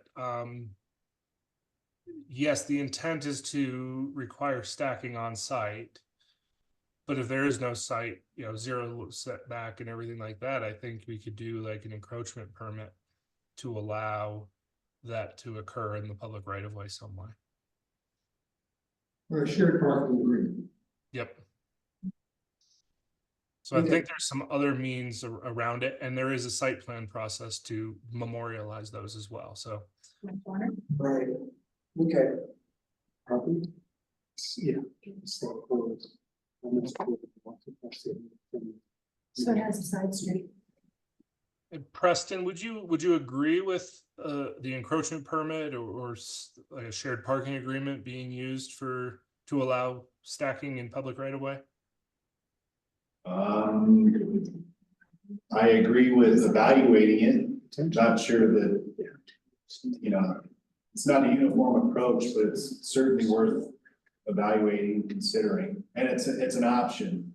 I mean, I'm glad you threw it out. It's always an option. Yeah, I just want to make sure we have an out or a relief valve. Not a big fan of encumbering right of way. Right. But. I was saying to John, if it's on a side street, could they possibly have diagonal parking? And he said that it would have to include part of their parking because the vehicles couldn't stick out further. But that might be a way to get more vehicles in there, in and out, easier. I mean, if a daycare had a stack in an alley, I wouldn't be opposed to it. You really wouldn't stack in. And that's a public road. Right, but if you lived on that alley, would that be okay? Probably, I mean, it's part of the alley, so I mean, if you're in an alley and it's and you're next to a commercial, like some people, like we have residential and commercial on the same alley. And I think that's where I'm going with that the standard is that these stacking spaces would be required to be off street. They'd be on private property, not impeding flow of vehicles or pedestrians. But if we have a relief valve, a mechanism to review or evaluate other alternatives, which sounds like we do, we can take all of that into account because some alleys it might make sense at different times of the day, depending on how the alley functions. And others it might not. So it sounds like we have enough of a relief valve to be able to evaluate that through the site plan process, which would then of course come to you all as well. With that requirement or that agreement of some sort or the caveat. Well, the daycare is especially tricky because it's probably mostly a half hour in the morning, not even so much maybe in the afternoon, but I think that's more staggered. And of course, you're gonna wanna do a maximum build on it because you need as much space as you can. So I think that's in an area where people or the elected officials are going to have some leniency, Everybody wants to help out the kids. So is there a way for the daycare applicant to ask for a variance on this minimum? I think that's what he's referring to as the release valve. Yeah, that's what I was just saying, that we have two mechanisms that we could use, either one, the shared parking agreement plan that we can get to, or two, an encroachment permit to allow use of the public right of way. Would this be another case for possibly just at the discretion of town manager or his designee? Just to give you some discretion. I think this is a good question. I don't know that would fit well here. I think the mechanisms TJ was talking about are solid ones. And again, I know we're thinking about that one project in particular. It's a larger parcel, has some constraints. Don't even really know what it's going to look like. I think it will be fine, but that's easy for me to just sit here and say. So we'll just have to take it as it comes. See what the constraints are, evaluate how to help make something like that happen, as Michelle was saying, but help the kids. Yeah. And kind of playing out that process, they would submit a site plan on how they're meeting the criteria, the standards. One of them would be this stacking requirement. They would either meet the standard or propose some other way of meeting it. And then the site plan would come to the planning commission with the analysis and the staff report that says they're not able to meet their stacking off street. So staff is supportive of the encroachment permit, say, to allow the stacking to occur during these hours in this location.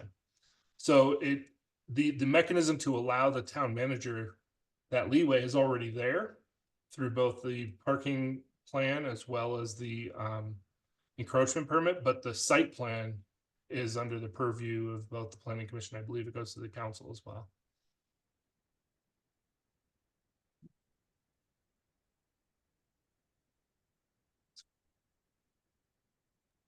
All right, thank you for that explanation.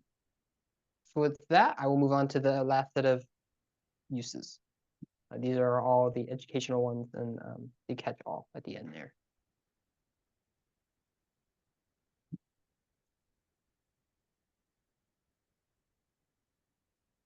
I'm gonna let the silence tell me that we like these, or do we have questions or concerns?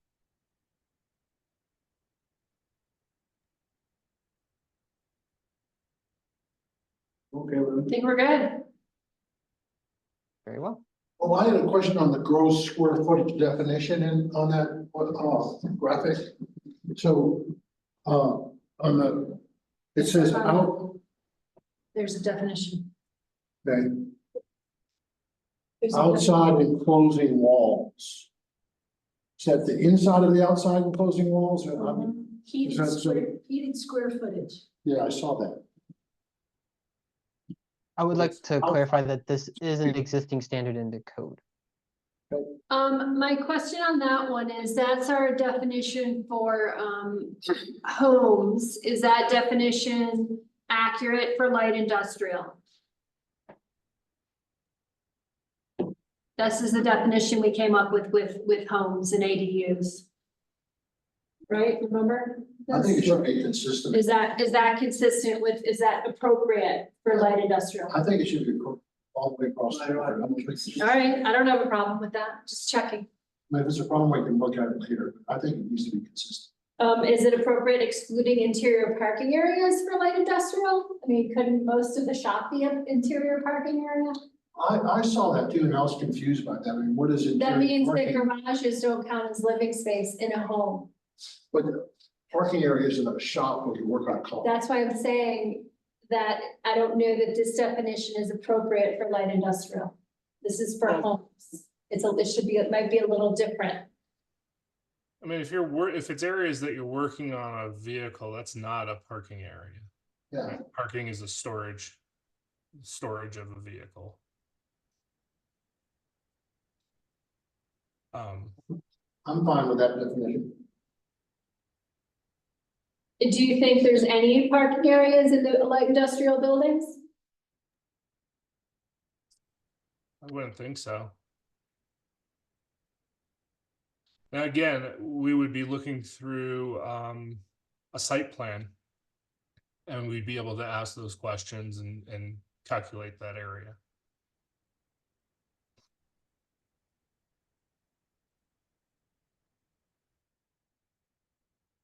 Okay, Okay. All right, we will move forward. Next is the shared parking plan. So we mostly wordsmith this. No, mostly just reorganize this section as a whole, just to make it more clear, but the intent remains.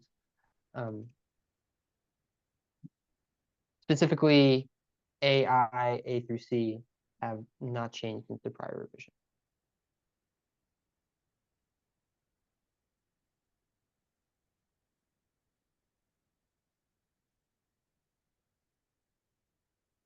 I read it, I'm fine with it. Okay, I'll keep going through the shared parking standard, and if we have questions, we can always come back.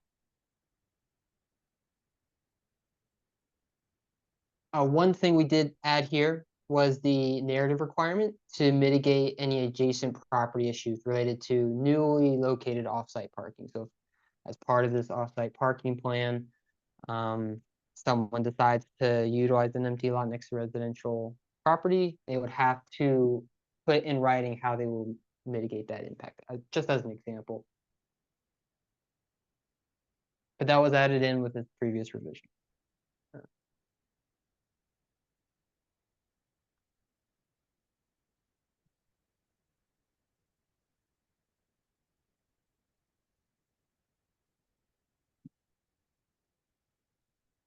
thoughts, concerns?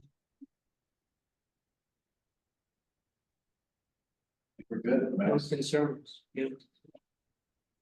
Wonderful. Shared parking provision continued. This doesn't have any content changes, but it was reorganized for clarity.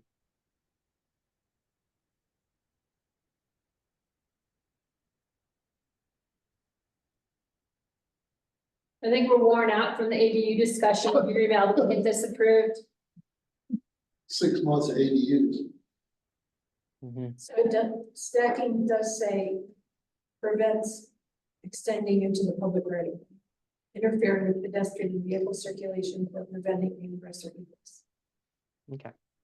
So I like keeping that in mind. All right. Sounds like we're all good. I'll move on. We're moving off of shared, we're moving to the last part of the shared parking standards. Again, not changed, reorganized for clarity. But the idea here being that we're providing for potential residential impacts and making sure we understand when this shared parking agreement will be rolling out and how it will impact during different times of day. All we did was reorganize for clarity, but if there's no questions or concerns, I will move forward. Wait, sorry, saw something on the previous one. I'm concerned with CI. Shared parking is located across 62 or 5 shall be located within 2 blocks of an existing traffic signal. We only have 1 traffic signal in town. And they, That's kind of an issue. So it should say of the existing traffic signal instead of and. Well, I guess Doesn't the matter. concern is what if you're trying to do a shared parking agreement over at the daycare? Let's just say.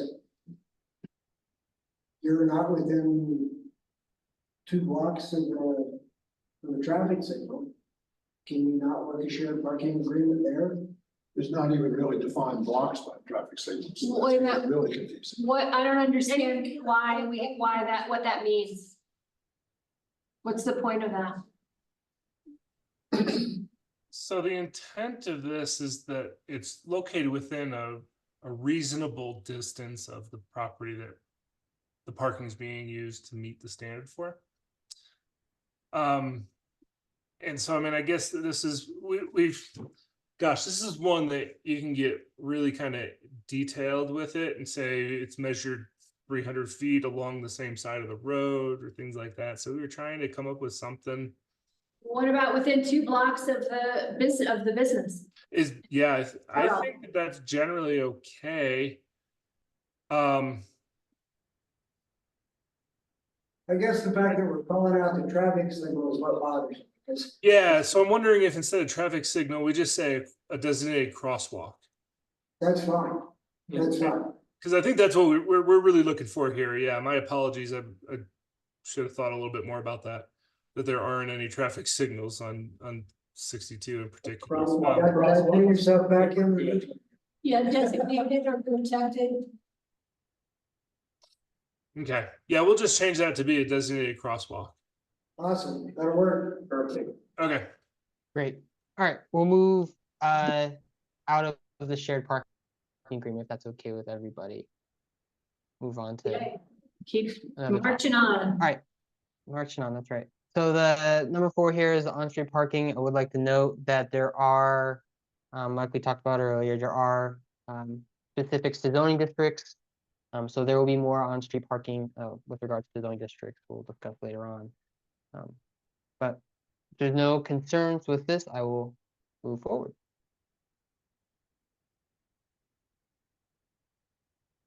Here's some more details on the stacking information. I know we had questions about it earlier.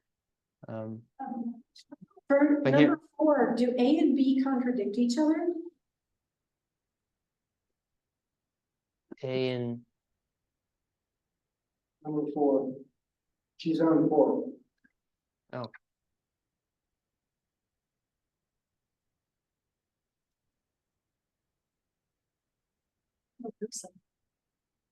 Well, one says on-street parking are not allowed to be used to satisfy off-street parking requirements.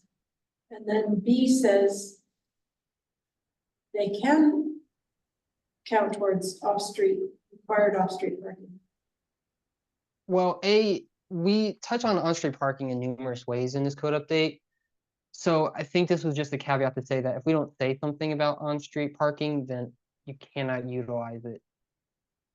You can do that through specific zoning district or through the shared parking plan. There are numerous ways to utilize on-street. This is just to say that if you can't find the method of doing it, it's not allowed. And then B is just providing the town manager with the capacity to prove this outside of that regulation A. And again, this is all under the shared parking. Yes, and in many cases, that shared parking plan would be able to address on-street parking if they really wanted to do it. Okay. Well, that's actually a really good point that potentially, and I don't know for sure, Max, let's look at this. Let's see if maybe this 4A should be under general provisions. Okay. Because I think what we're trying to say is that except as otherwise permitted in the code, you need to be providing your required parking off street. And then we have a whole slew of ways that it's allowed on there. So I think that makes some sense. This is a bit confusing by sitting them right next to each other. Yeah, Yeah, I think, I would agree with that. Okay, but then we will make that edit. All right, vehicle stacking. I think we addressed any previous concerns with last discussion, so I can just move forward if that's okay with everybody else. Mhm. All right, parking plan requirements, nothing's changed here as well. There has been some, I don't even think there was any reorganization here. But these are basically the parking plan requirements we'd expect to see as part of plan review at a very basic level. If you have any questions or concerns, Nope. very well. Bicycle. This was reorganized for clarity a little bit, specifically regarding where a property is in regards to either the Riverway Trail or transit bus, how many bicycle spaces are required. Clarified that here. But if there's no questions or concerns, I will move on to the next bicycle parking section.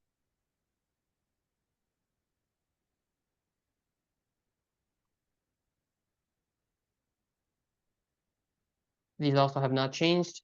They were reorganized a little for clarity. If there's no questions or concerns, I will keep going.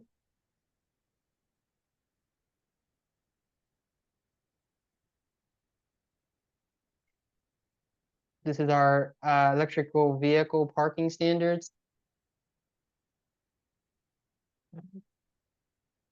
There are no changes at this time for this one. So we haven't discussed this in a while, but if there's any feedback, it's welcome. We did add a table name and organize the section for clarity.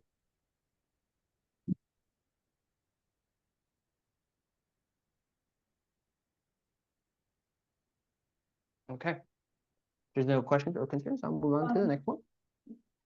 Okay, so in C, it is strongly encouraged provide EV-ready parking spaces, and then the table says number of EV spaces required. Am I reading a contradiction?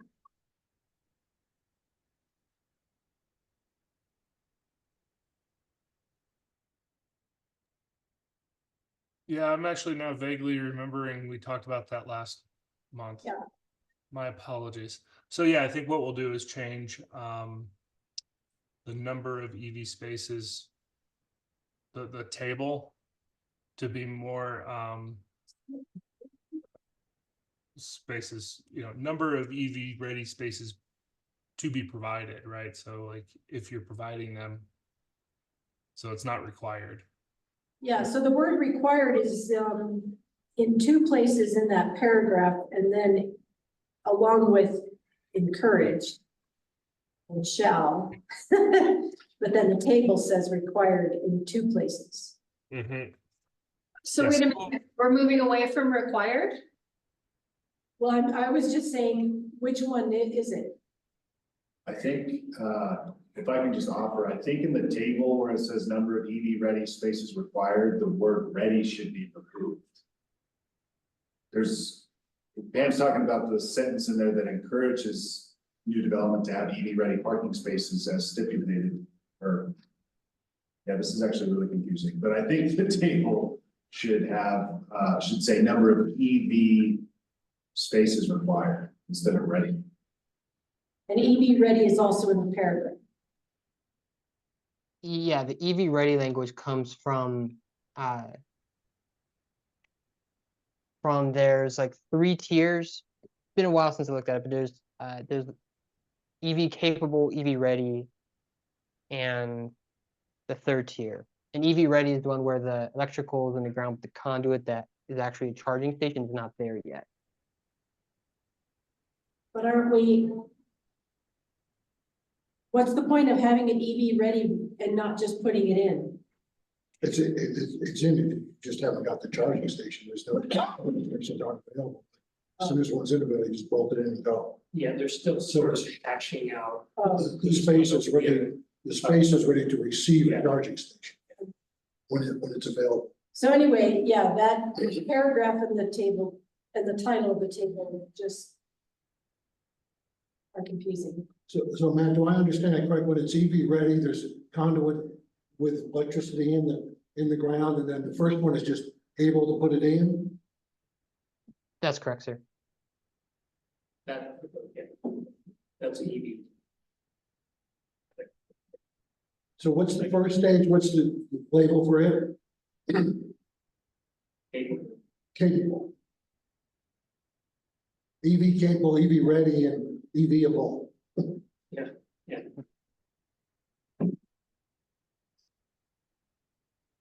Okay, well, we certainly will have to address all the edits to replace them required and shalls with encouraged or provided. Do we want to require EV ready spaces at this ratio, or do we want to just encourage? I think at some point we're requiring them. I don't know exactly where that is. I think certainly 36 and above. I would question the 15 to 35, but I don't think that, I think 1 is reasonable. Yeah, this is also a significant use, right? Requiring Yeah. 15 spaces. Yeah. So what Well, if we just went to required? Yeah, because then D says electric vehicle spaces not provided shall pay a fee in lieu. Yeah, But that's giving them an opt-out for EV ready. so I think the intent, again, kind of going back and forth for many, many months, but I think we were talking about requiring EV ready, which means the conduit's there so that either if the town or private enterprise comes in and wants to put one in, there's the conduit there and the infrastructure for it. I think that's short-sighted because what if the town doesn't want to pay for it and some entity doesn't come in? Maybe the developer needs to pay for it. I mean, I don't think it's cost prohibitive. I don't think they exist. I mean, this is a national phenomenon right now, is that we spent hundreds of millions of dollars getting EV stations done, and if they can't install the charging system, they can get the electricity in the ground, get ready to go, but the actual charging stations are back on. Right, because they will. I just And they don't- can't decide what. So when it's ready, as soon as you can get one, you get one, but there's no reason not to have it ready. Then it should be clear that the developer is responsible for putting it in when it's available. And not just that putting in the electricity isn't quite good enough, because it's not gonna charge your car. So at some point, like, whose responsibility is it to put it in? Okay. I don't think it should be the Someone town. providing a parking space, are we gonna make them required? Told that these businesses You don't have to have a parking space. These larger ones do.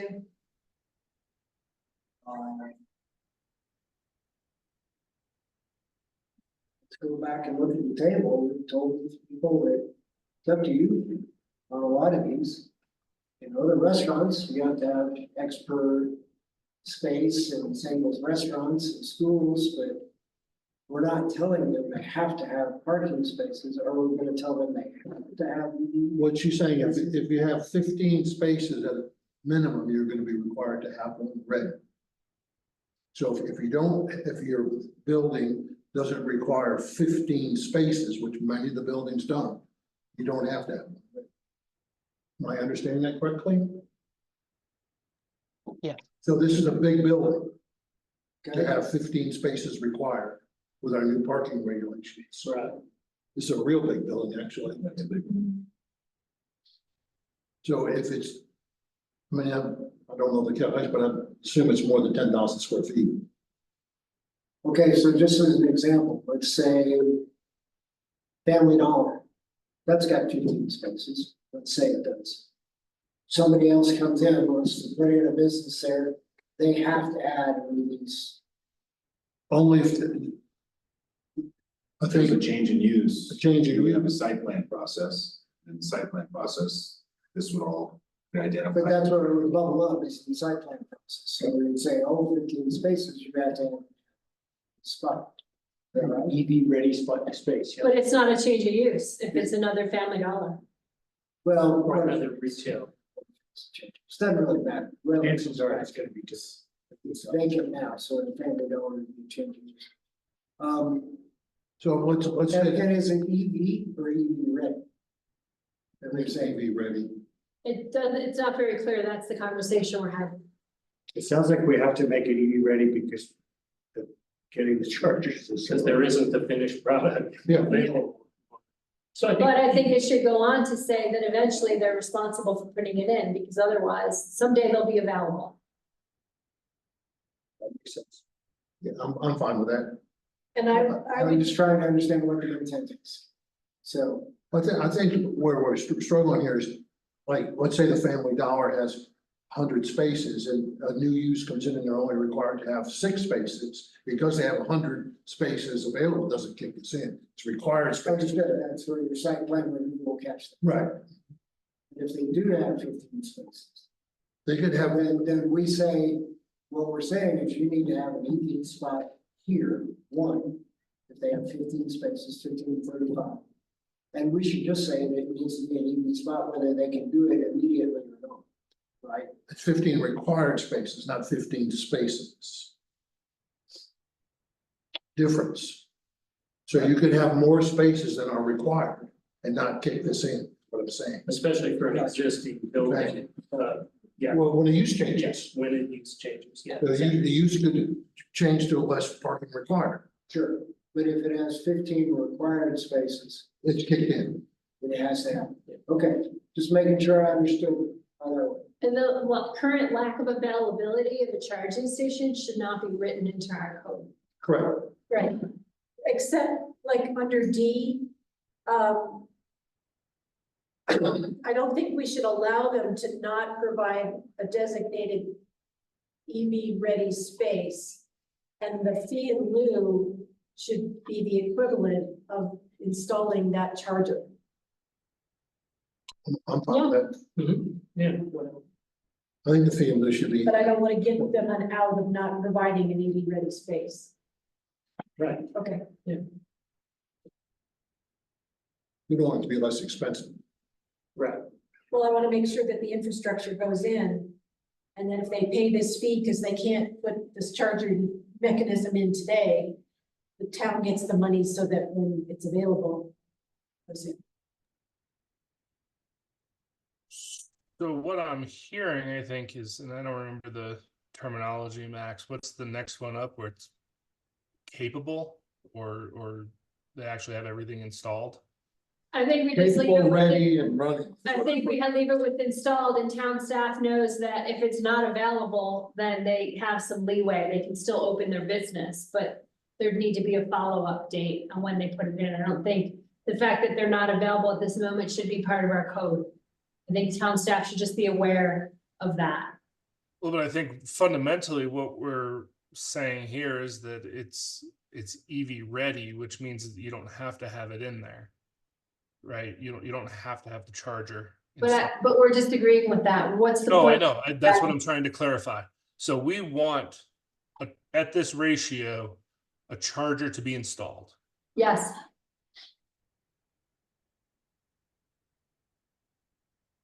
That's what I'm hearing. Okay, But I guess if it's not installed, it can be bonded. they for. can pay a fee in lieu of it Yeah. not being installed. So, Yeah. okay, I just wanted to clarify that we're gonna move this up to You want be it paid for somehow, either installed or paid for.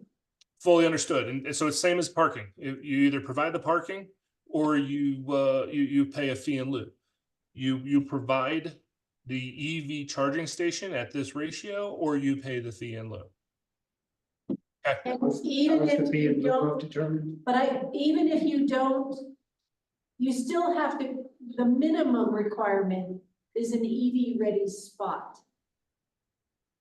Not that you can not provide any EV ready spots. I think you have at least 15 spaces. So EV ready spots and chargers installed. Two separate requirements required at the same time, fee in lieu for not providing the charger itself, but no deviation from providing the EV ready space. Correct. Okay. That's the minimum. Understood. Okay. All right, moving on to parking reductions. Reorganized the section, clarified it. I'm sorry, just did the calculation. This 15 spaces would come into play with a 10,000 square foot building. And we have some of those in town. So if an idea is one of the biggest building in the industrial park is a 10,000 square foot building. So that at 700 square feet per space, that would pretty close to kick in that 15 spaces. So sort of size and mass, that's what we're talking. Okay. Okay.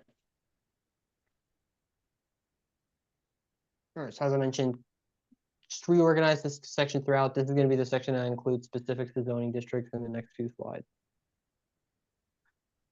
This specifically hasn't changed. There's no questions or concerns. I will step into the next one. So this is the overall reduction standard. And it's been reorganized for clarity and intent.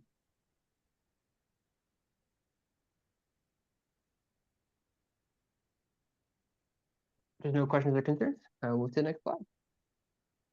This next one is specific to the MR zoning district, HR zoning district, and DF zoning district.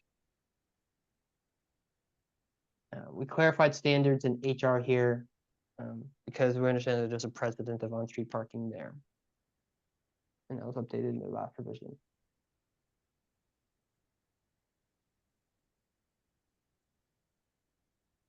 There are no questions or concerns. I'm moving on to the next one. historic district, single family and duplex dwellings uses may utilize on-street parking to meet all parking requirements. Correct. And I believe that intent was because this is already occurring. Where there's no driveway or there's no driveway, and so there's just the front yard, and then they use the street for parking only.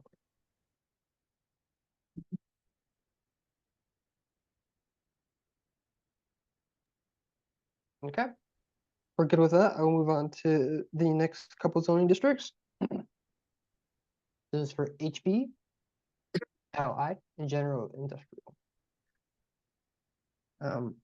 Nothing's really changed in terms of the HB. We clarified some of the language and cut it down so it's simpler to read.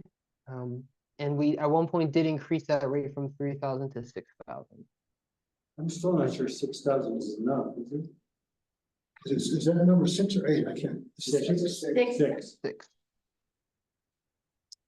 I don't think 6 is enough. Let's see, Michael, to me. I thought I was reading 8, so it shows you my eyesight. I mean, I will note that as part of the research that we discussed early on, that parking spaces in dense urban areas can get up to $15,000 a space nowadays. When those are underground, 10,000 on site. 100,000 at Telegraph. I think we should, I think it should be 7,500. Another thing I'm just realizing, Max, we should remove the dollar amount from here and say that it's per the adopted fee schedule. Yeah, I was gonna say, we shouldn't have amounts in here. Yeah. Yeah, because they'll change. Yeah, we can visit that through the. fee schedule. Calculate. They do, yeah. Yeah. That's smart. Yeah. Great, great. Missed that one. Great, that'll definitely be in the next that revision. gives us the opportunity to debate the number later. Yeah. But it's- We could stay late tonight and talk about it. We're already but staying. it should be more than 6. I would agree, with John. I think 6 is too low. Okay, we're in. Okay, we're in agreement. We can keep going. 35.50.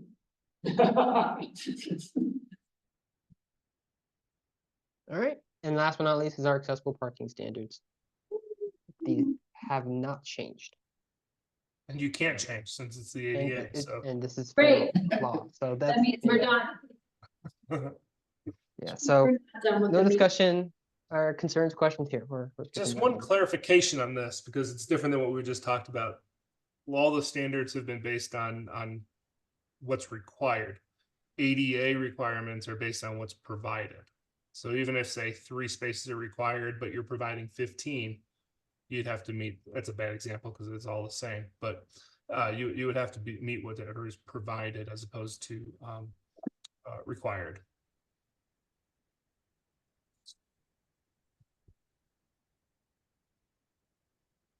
Okay, and that's all we have for parking standards, y'all. Wow. Did it.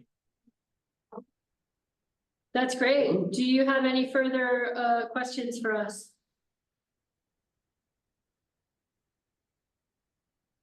I guess this was really helpful. I think we stayed on track. We had for both of these had some really good dialogue. I'm just wondering, maybe a show of hands since I can't see thumbs up, but are we okay to proceed with the public hearing next month on these two? Yes. Let's go. Yeah, I think so. You see the tiny. Go for it. Looking good. I see a lot of thumbs up. Unanimous. Except for the Also, I president. mean, there's still going to be a couple of changes, and hopefully we hit the nail on the head. But I think we can go ahead and move forward with that for next month. That'd be great. Great. And then what's next? I think we did a real good job here. I'm kind of proud of us. I have to say too, this has been a really. I'm afraid to use the word fun, but It's been fun for me. Bring I back think we're some fun. other back and let's go. it's What been are a we great looking at dialogue next? and a great conversation, and I appreciate everybody kind of hanging in there for all of these things. Michelle's ready for the next challenge. It's a rewarding process. Yeah, and don't worry, we have 2 more big ones coming at you. We wanted to make sure we got through these, so we have the affordable housing that's going to be coming continually here, and then the land portfolio.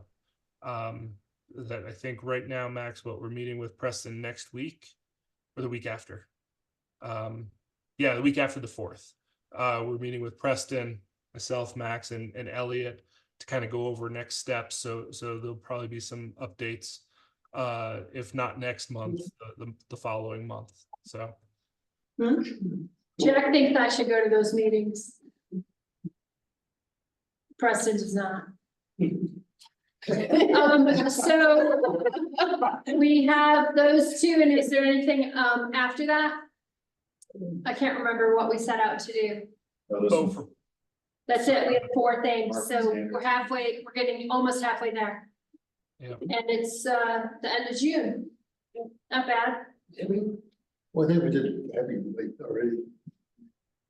And I will also say that we have a whole bunch of maybe not a whole bunch, that's probably overstating. We have multiple development applications in the queue. Oh, Right? good. So, you'll be, I think next month we would anticipate there being a hearing, and probably for the foreseeable months, with what we have in the queue right now. And we can do that along with, this, what we're working on. We don't need additional meetings at this time. Yeah. Great. All right. You guys have anything else? Being CPS. Approve the minutes. Minutes aren't here. Oh. No minutes yet, right? Yeah. No, Okay. yeah. Back in, sorry about That's all right. Any updates for the planning commission? Anybody got anything? There's just one little detail that I'm still sitting, you know, in my earlobe buzzing once in a while. There's a phrase in our, and I can't tell you where it is right now, that where Ray came into a problem about somebody suing to block, because the development was gonna block their view. And we have a phrase in our code saying we will not block somebody's view or reduce their property value. I think it would reduce solar exposure. No, it's No. view. And we need to go find that and fix it. It's one of those little tiny, Not aware of that phrase, it's always kind of been a standard that there's no guarantees on here. Right. but ours does not say that. I'll find it. Sure. Please do. It's like a little mosquito that keeps buzzing in my ear. I mean, if given design standards, et cetera, if, you know, if, say for instance, if that was private property out there, you know, you could build a structure as high as zoning allows, and But that's. not they what it have says. no, But that's not what it says. I'll find it. okay. All right, yeah, it'd be great to change that if there's Well, any You already got it. ambiguity. I don't want this to. Anything else? Hit it. Hit it. Thanks, guys. Yeah, Everybody. Good job. thanks, TJ and Max, good work, man, working with us, Jesus. Thanks, everyone. We'll see you later. Have a Yeah. great week. Remember. You too.